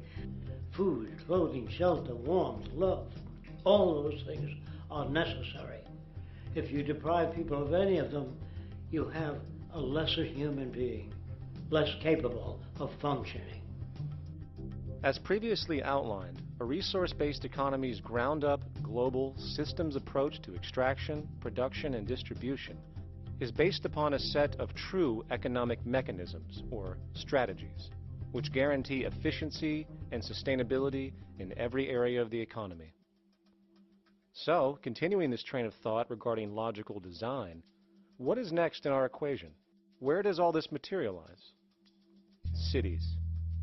The advent of the city is a defining feature of modern civilization. Its role is to enable efficient access to the necessities of life, along with increased social support and community interaction. So how would we go about designing an ideal city? What shape should we make it? Square? Trapezoid? Well, given we're going to be moving around the thing, we might as well make it as equidistant as possible for ease, hence the circle. What should the city contain? Well, naturally we need a residential area, a goods production area, a power generation area, an agricultural area. But we also need nurturing as human beings, hence culture, nature, recreation, and education. So let's include a nice open park, an entertainment events area for cultural purposes and socializing, and educational and research facilities. And since we're working with a circle, it seems rational to place these functions in belts based on the amount of land required for each goal, along with ease of access. Very good. Now, let's get down to specifics. First, we need to consider the core infrastructure, or intestines, of the city organism. These would be the water, good, waste, and energy transport channels. Just as we have water and sewage systems under our cities today, we would extend this channeling concept to integrate waste recycling and delivery itself. No more mailmen or garbage men. It is built right in. We could even use automated pneumatic tubes and similar technologies. Same goes for transport. It needs to be integrated and strategically designed to reduce or even remove the need for wasteful, independent automobiles.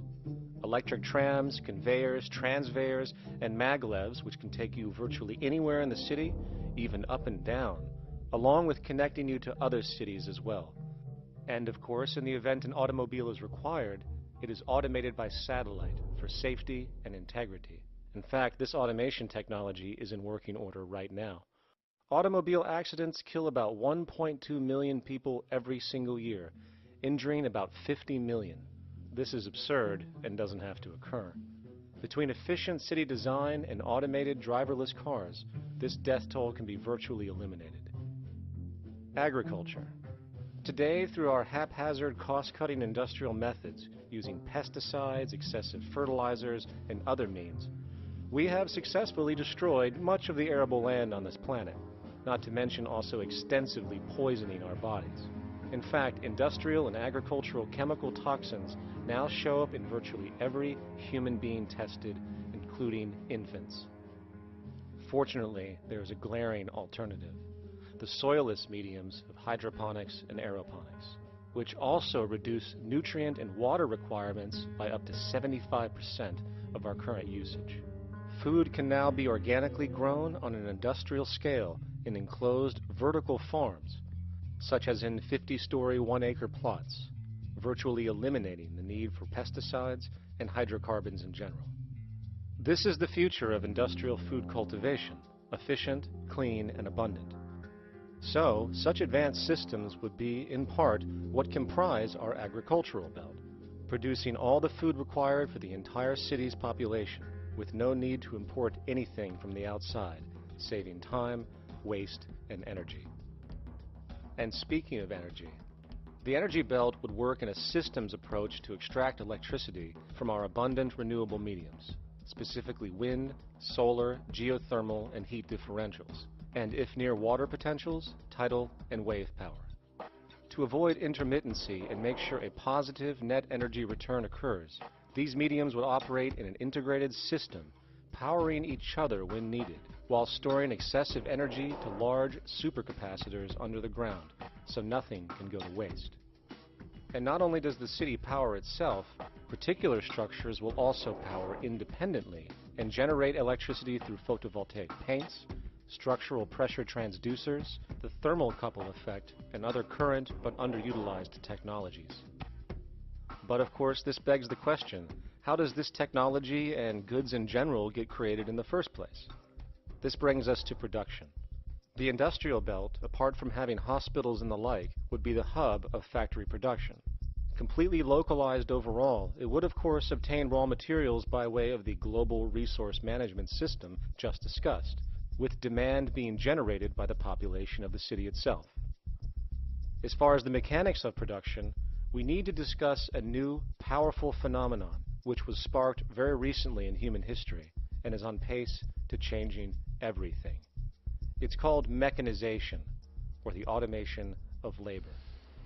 Well, if you look around you, you'll notice that almost everything that we use today is built automatically. Your shoes, your clothes, your home appliances, your car, and so on. They are all built by machines in an automatic way. Can we say that the society has not been influenced by these major technological advancements? Of course not. These systems really dictate new structures and new needs, and they make a lot of other things obsolete. So we've been going up in the development and use of technology in an exponential way. So definitely automation is going to continue. You cannot stop technologies that just make sense. Labor automation through technology is at the bottom of every major social transformation in human history. From the agricultural revolution and the invention of the plow, to the industrial revolution and the invention of the powered machine, to the information age we live in now through essentially the invention of advanced electronics and computers. And with regard to advanced production methods today, mechanization is now evolving on its own, moving away from the traditional method of assembling component parts into a configuration into an advanced method of creating entire products in one single process. Like most engineers, I'm fascinated by biology because it's so full of examples of extraordinary pieces of engineering. And what biology is the study of things that copy themselves. Of course, that's as good a definition of life as we've got. Again, as an engineer, I've always been intrigued by the idea of machines that would copy themselves. RepRap is a three-dimensional printer. That's to say, it's a printer that you plug into a computer, and instead of making two-dimensional sheets of paper with patterns on, it makes real, physical, three-dimensional objects. Now, there's nothing new about that. 3D printers have been around for about 30 years. The big thing about RepRap is that it prints most of its own parts. So if you've got one, you can make another one and give it to a friend, as well as being able to print lots of useful things. From the simple printing of basic household goods in your home, to the printing of an entire automobile body in one swoop, advanced automated 3D printing now has the potential to transform virtually every field of production, including home construction. Contour crafting is actually a fabrication technology, the so-called 3D printing, when you directly build a 3D object from a computer model. Using contour crafting, it will be possible to build a 2,000 square foot home entirely by the machine in one day. The reason that people are interested in automating construction is that it really brings a lot of benefits. For example, construction is pretty labor intensive, and although it provides job for a sector of the society, it also has issues and complications. For example, construction is the most dangerous job that there is. It is worse than mining and agriculture. It has got the highest level of fatality almost in every country. Another issue is the waste. An average home in the United States has 3 to 7 tons of waste. So this is huge if we look at the impact of construction and knowing that about 40% of all materials in the world are used in construction. So big waste of energy and resources and big damage to the environment as well. Making homes using hammers and nails and wood with the state-of-art technology today is really absurd and will go the way of our labor class in regards to manufacturing in the United States. Recently, there was a study by economist David Autor of MIT that states that our middle class is obsolete and being replaced by automation. Quite simply, mechanization is more productive, efficient, and sustainable than human labor in virtually every sector of the economy today. Machines do not need vacations, breaks, insurance, pensions, and they can work 24 hours a day every day. The output potential and accuracy compared to human labor is unmatched. The bottom line, repetitive human labor is becoming obsolete and impractical across the world, and the unemployment you see around you today is fundamentally the result of this evolution of efficiency in technology. For years, market economists have dismissed this growing pattern, which could be called technological unemployment, because of the fact that new sectors always seem to emerge to reabsorb the displaced workers. Today, the service sector is the only real hub left and currently employs over 80% of the American workforce, with most industrialized countries maintaining a similar proportion. However, this sector is now being challenged increasingly by automated kiosks, automated restaurants, and even automated stores. Economists today are finally acknowledging what they have been denying for years. Not only is technological unemployment exacerbating the current labor crisis we see across the world due to the global economic downturn, but the more the recession deepens, the faster the industries are mechanizing. The catch, which is not realized, is that the faster they mechanize to save money, the more they displace people, the more they reduce public purchasing power. This means that while the corporation can produce everything more cheaply, fewer and fewer people will actually have money to buy anything, regardless of how cheap they become. The bottom line is that the labor for income game is slowly coming to an end.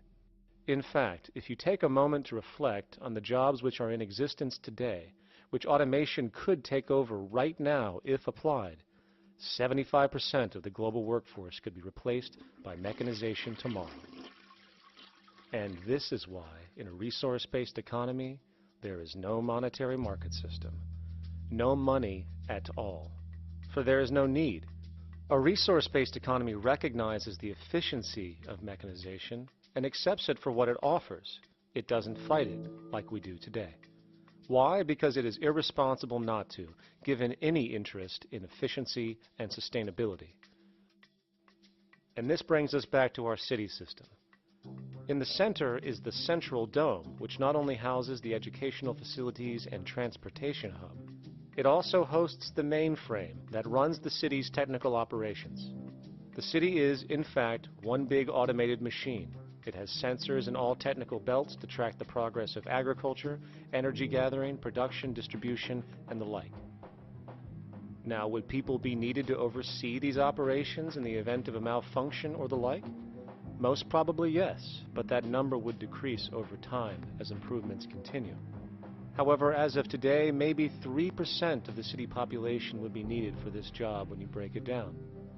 And I can assure you that in an economic system which is actually designed to take care of you and secure your well-being, without you having to submit to a private dictatorship on a daily basis, usually to a job that is either technically unnecessary or socially pointless, while often struggling with debt that doesn't exist just to make ends meet. I guarantee you people will volunteer their time left and right to maintain and improve a system that actually takes care of them. And coupled with this issue of incentive comes the common assumption that if there isn't some external pressure for one to work for a living, people will just sit around, do nothing, and turn into fat, lazy blobs. This is nonsense. The labor system we have today is in fact the generator of laziness, not a resolver of it. If you think back to when you were a child, full of life, interested in new things to understand, likely creating and exploring, but as time went on, the system pushed you into the focus of figuring out how to make money. And from early education to study at a university, you are narrowed, only to emerge as a creature which serves as a cog in a wheel in a model that sends all the fruits to the upper 1%. Scientific studies have now shown that people are, in fact, not motivated by monetary reward when it comes to ingenuity and creation. The creation itself is the reward. Money, in fact, appears only to serve as an incentive for repetitive, mundane actions, a role we have just now shown can be replaced by machine. So when it comes to innovation, the actual use of the human mind, the monetary incentive has proven to be a hindrance, interfering and detracting from creative thought.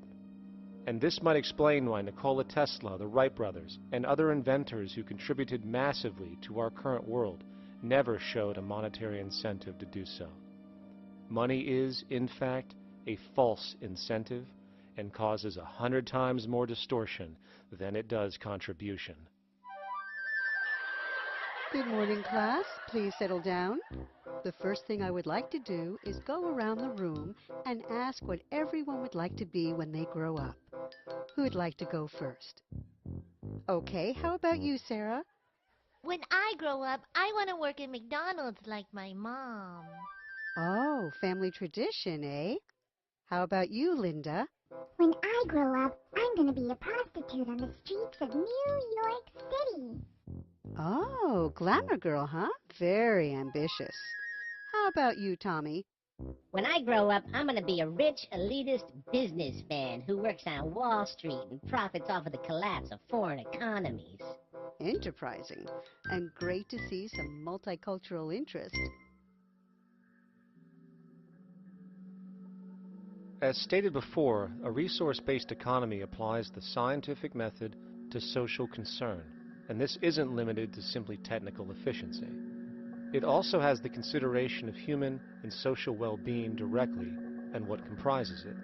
What good is a social system if, in the end, it doesn't produce happiness and peaceful coexistence? So it is important to point out that with the removal of the money system and the necessities of life provided, we would see a global reduction in crime by about 95% almost immediately, for there is nothing to steal, embezzle, scam, or the like. 95% of all people in prisons today are there due to some monetary-related crime or drug abuse, and drug abuse is a disorder, not a crime.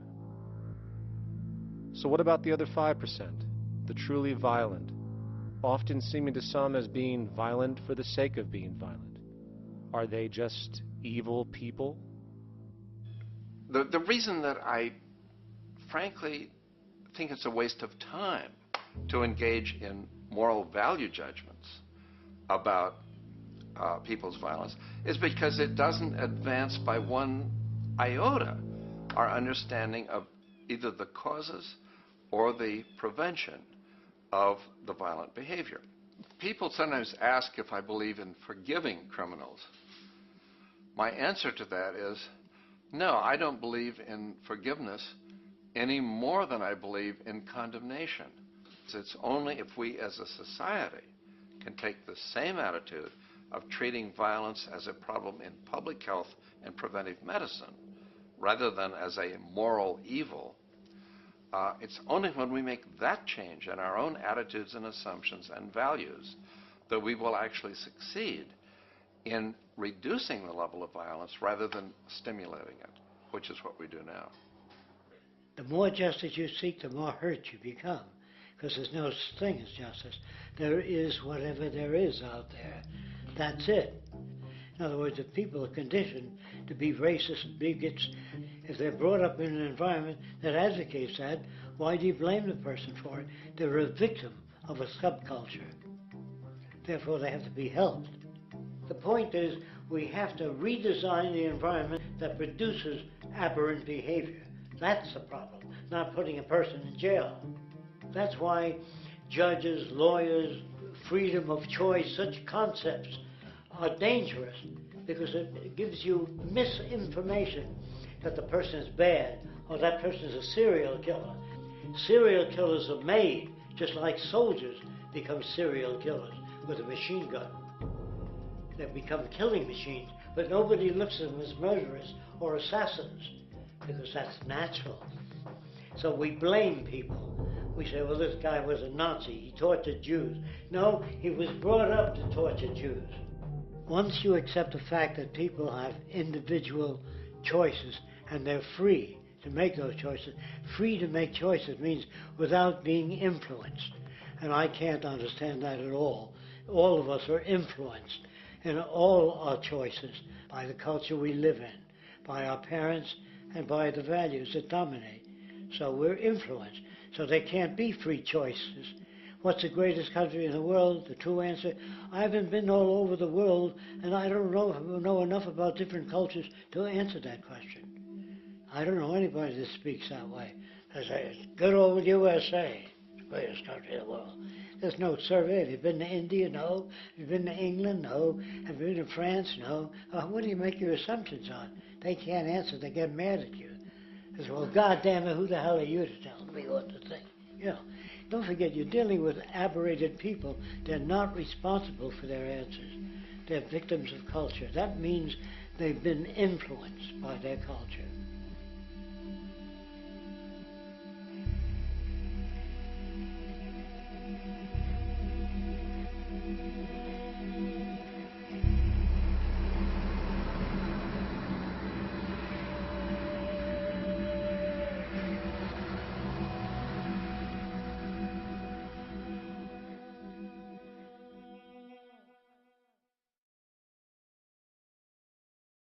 When we consider a resource-based economy, there are often a number of arguments that tend to come up with regard to the efficiency.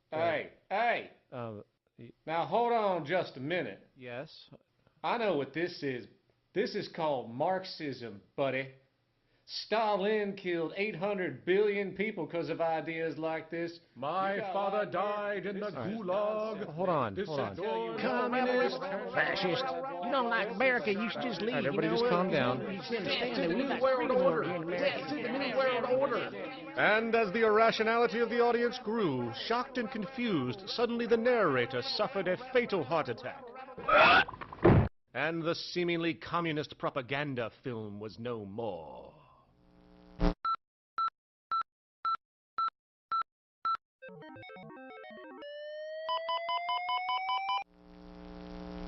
You know, I've said that sort of thing to people in think tank type of situations, and you know, these Club of Rome types and so forth.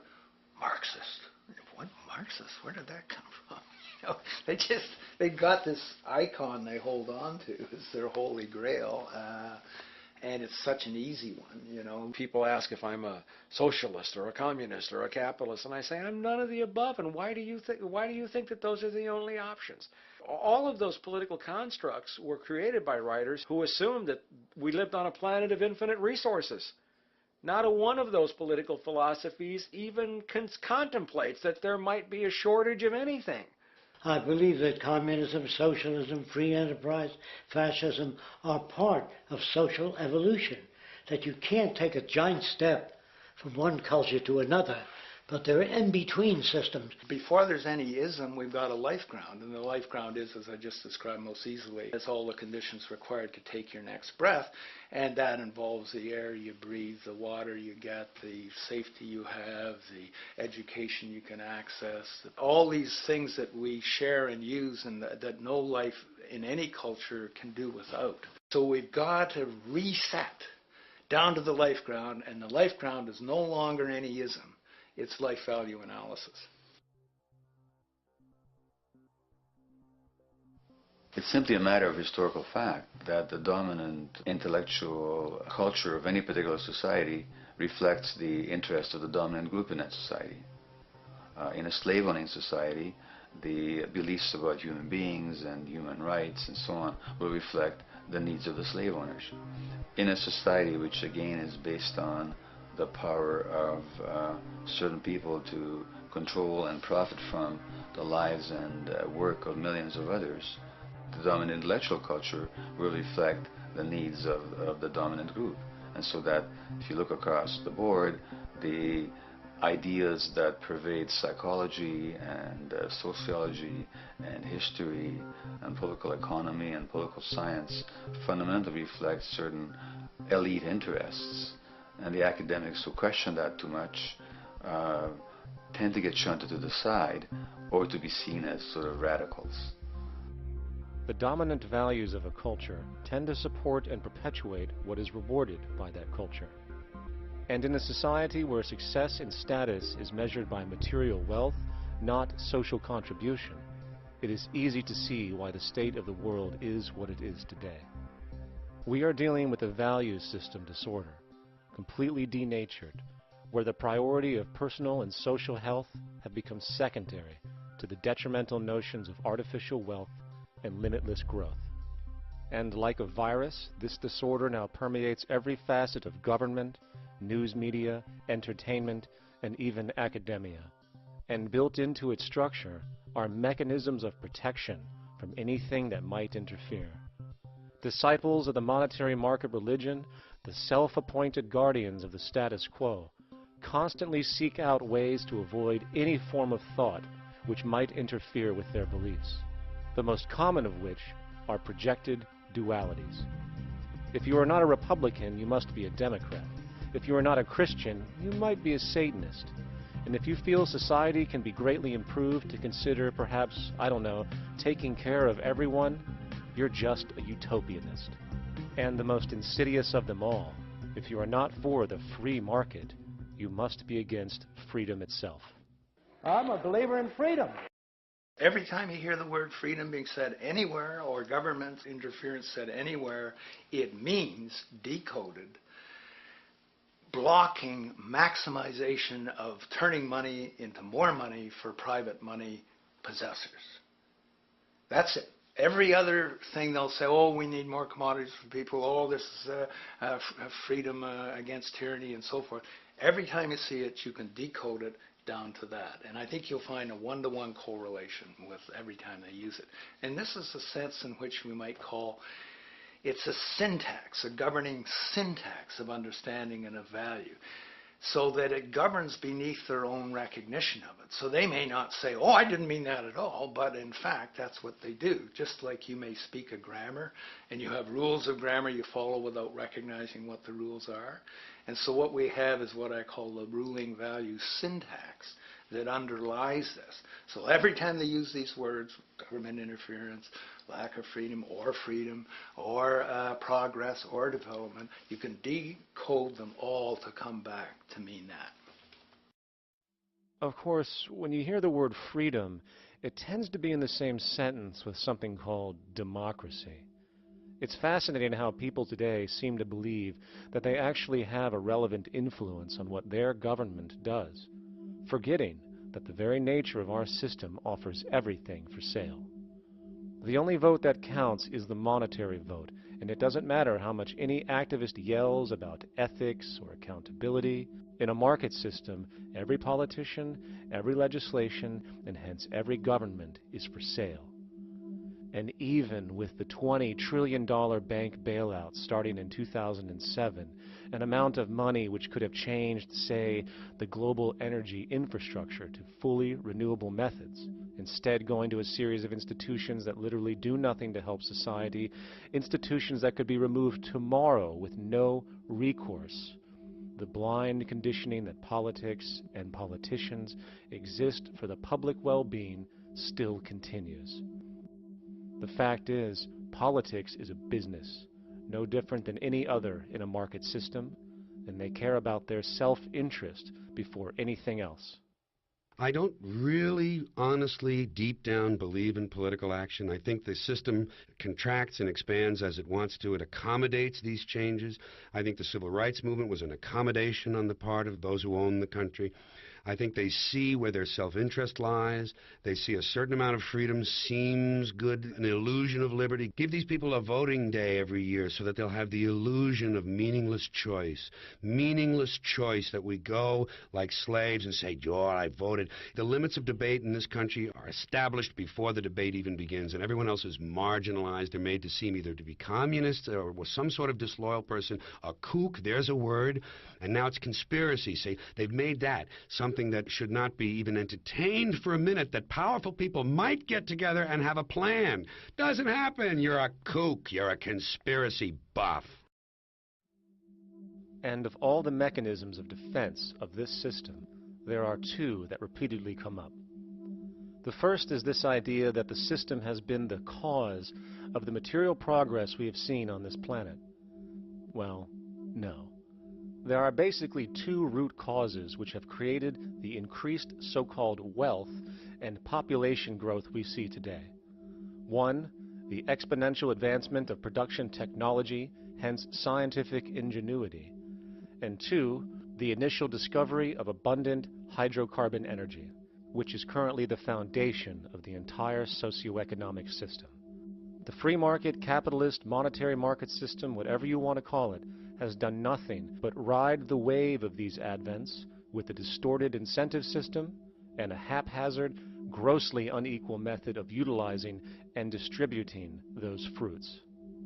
The second defense is a belligerent social bias generated from years of propaganda, which sees any other social system as a route to so-called tyranny, with various name droppings of Stalin, Mao, Hitler, and the death tolls they generated. Well, as despotic as these men might have been, along with the societal approaches they perpetuated, when it comes to the game of death, when it comes to the systematic daily mass murder of human beings, nothing in history compares to what we have today. Famines throughout at least the last century of our history have not been caused by a lack of food. They've been caused by relative poverty. The economic resources were so inequitably distributed that the poor simply didn't have enough money with which to buy the food that would have been available if they could have afforded to pay for it. That would be an example of structural violence.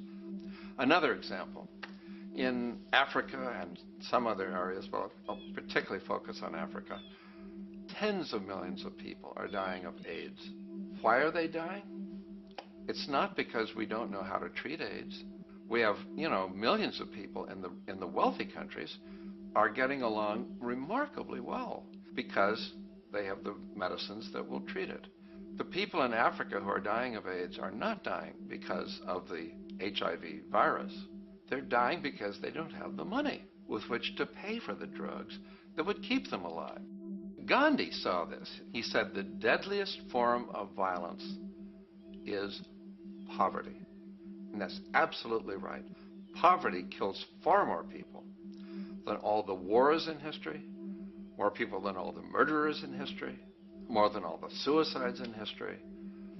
Not only does structural violence kill more people than all the behavioral violence put together, structural violence is also the main cause of behavioral violence.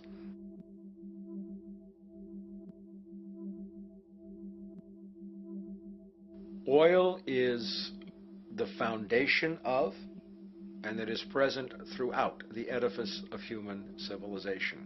There are 10 calories of hydrocarbon energy, oil and natural gas, in every calorie of food you and I eat in the industrialized world.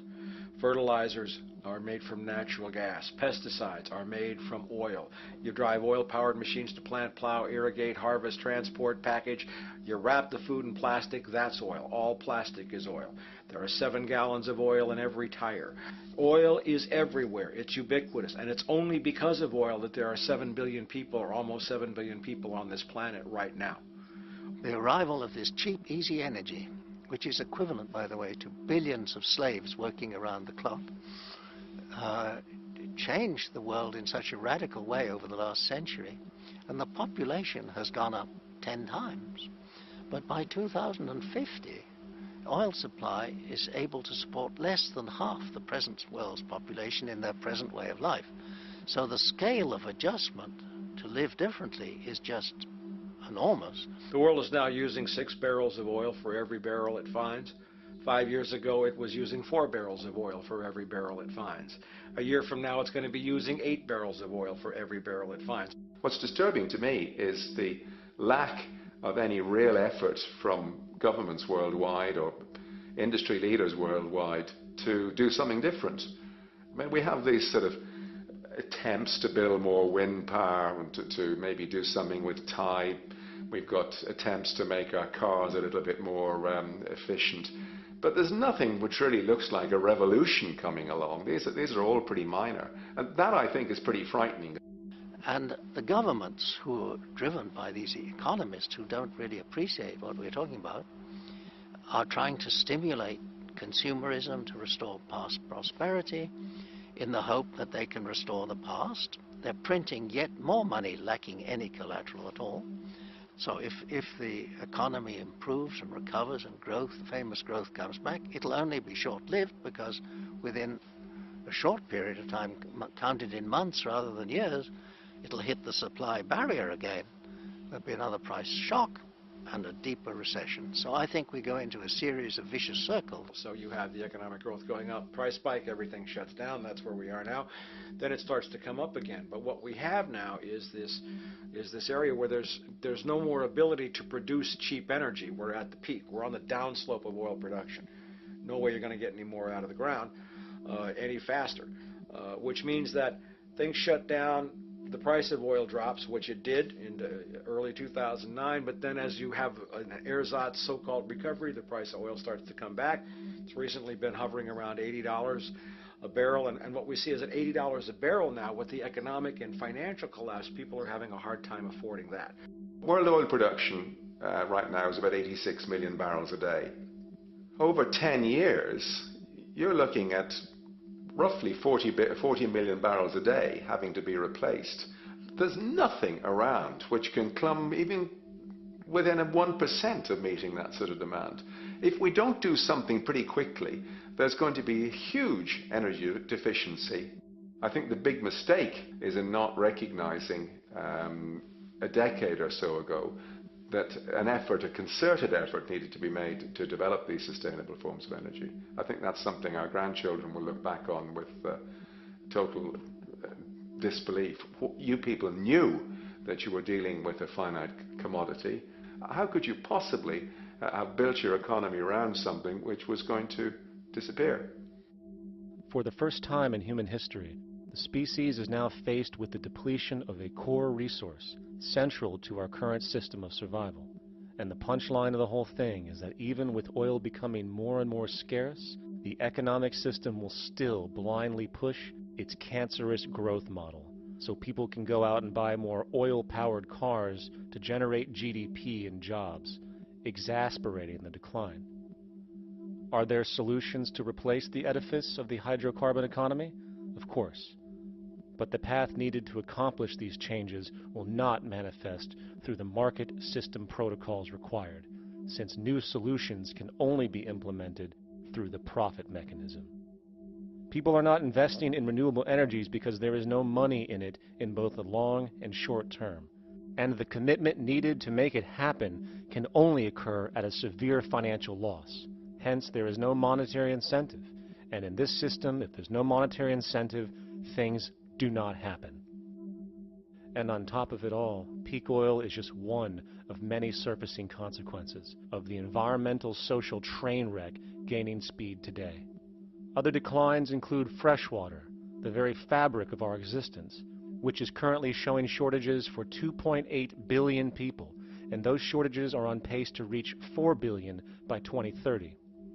Food production, the destruction of arable cropland, from which 99.7% of all human food comes from today, is occurring up to 40 times faster than it is being replenished.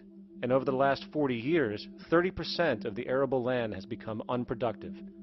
Not to mention that hydrocarbons are the backbone of agriculture today, and as it declines, so will the food supply.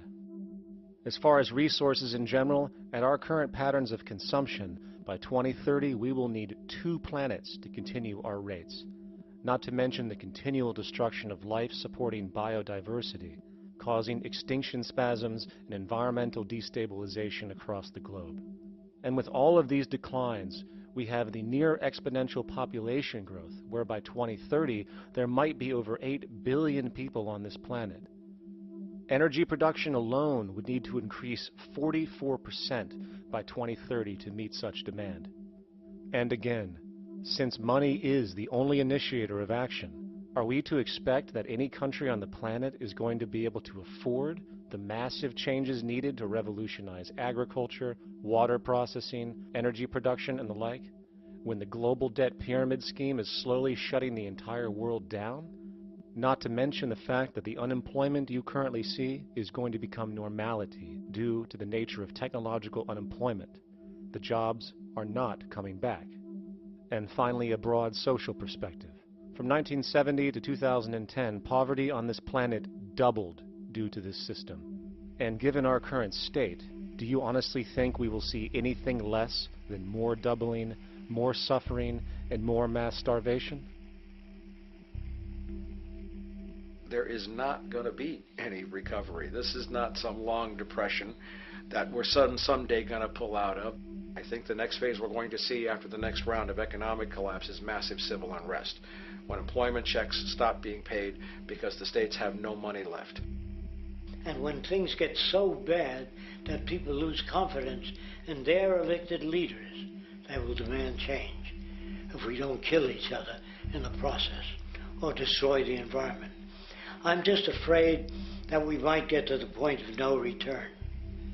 And that bothers me no end. We do all we can to avoid that condition.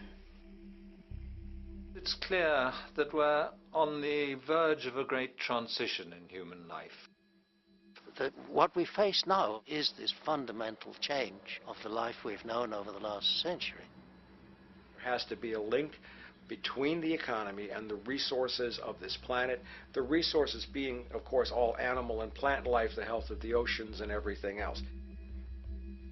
This is a monetary paradigm that will not let go until it's killed the last human being.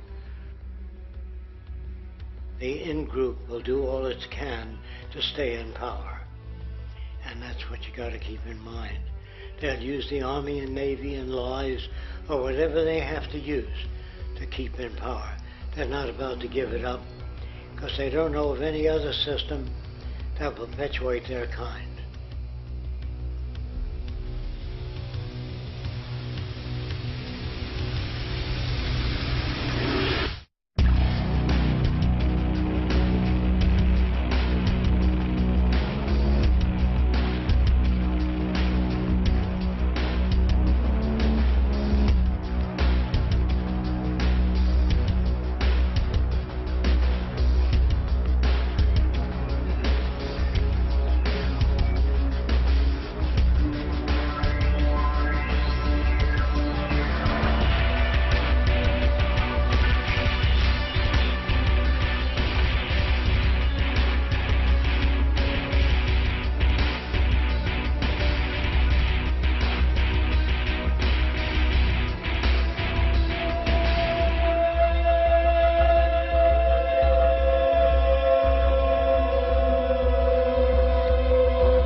a straight and stronger course to the corner of your life. Just remember that the goal is for us all to capture all we want. Yeah.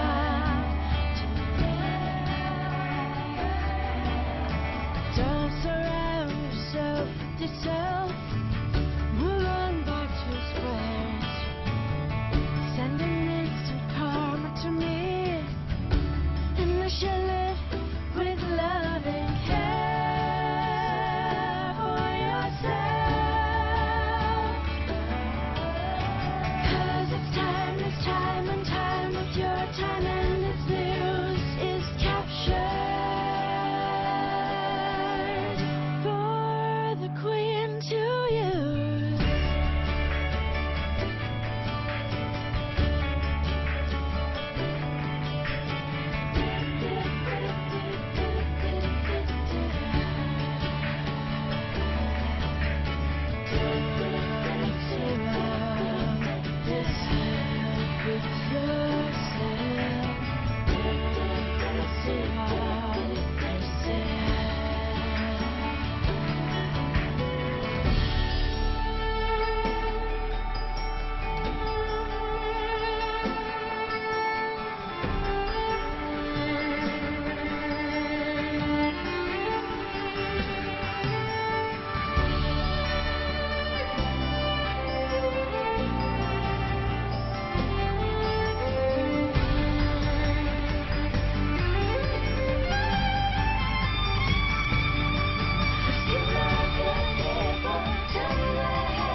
Satisfied.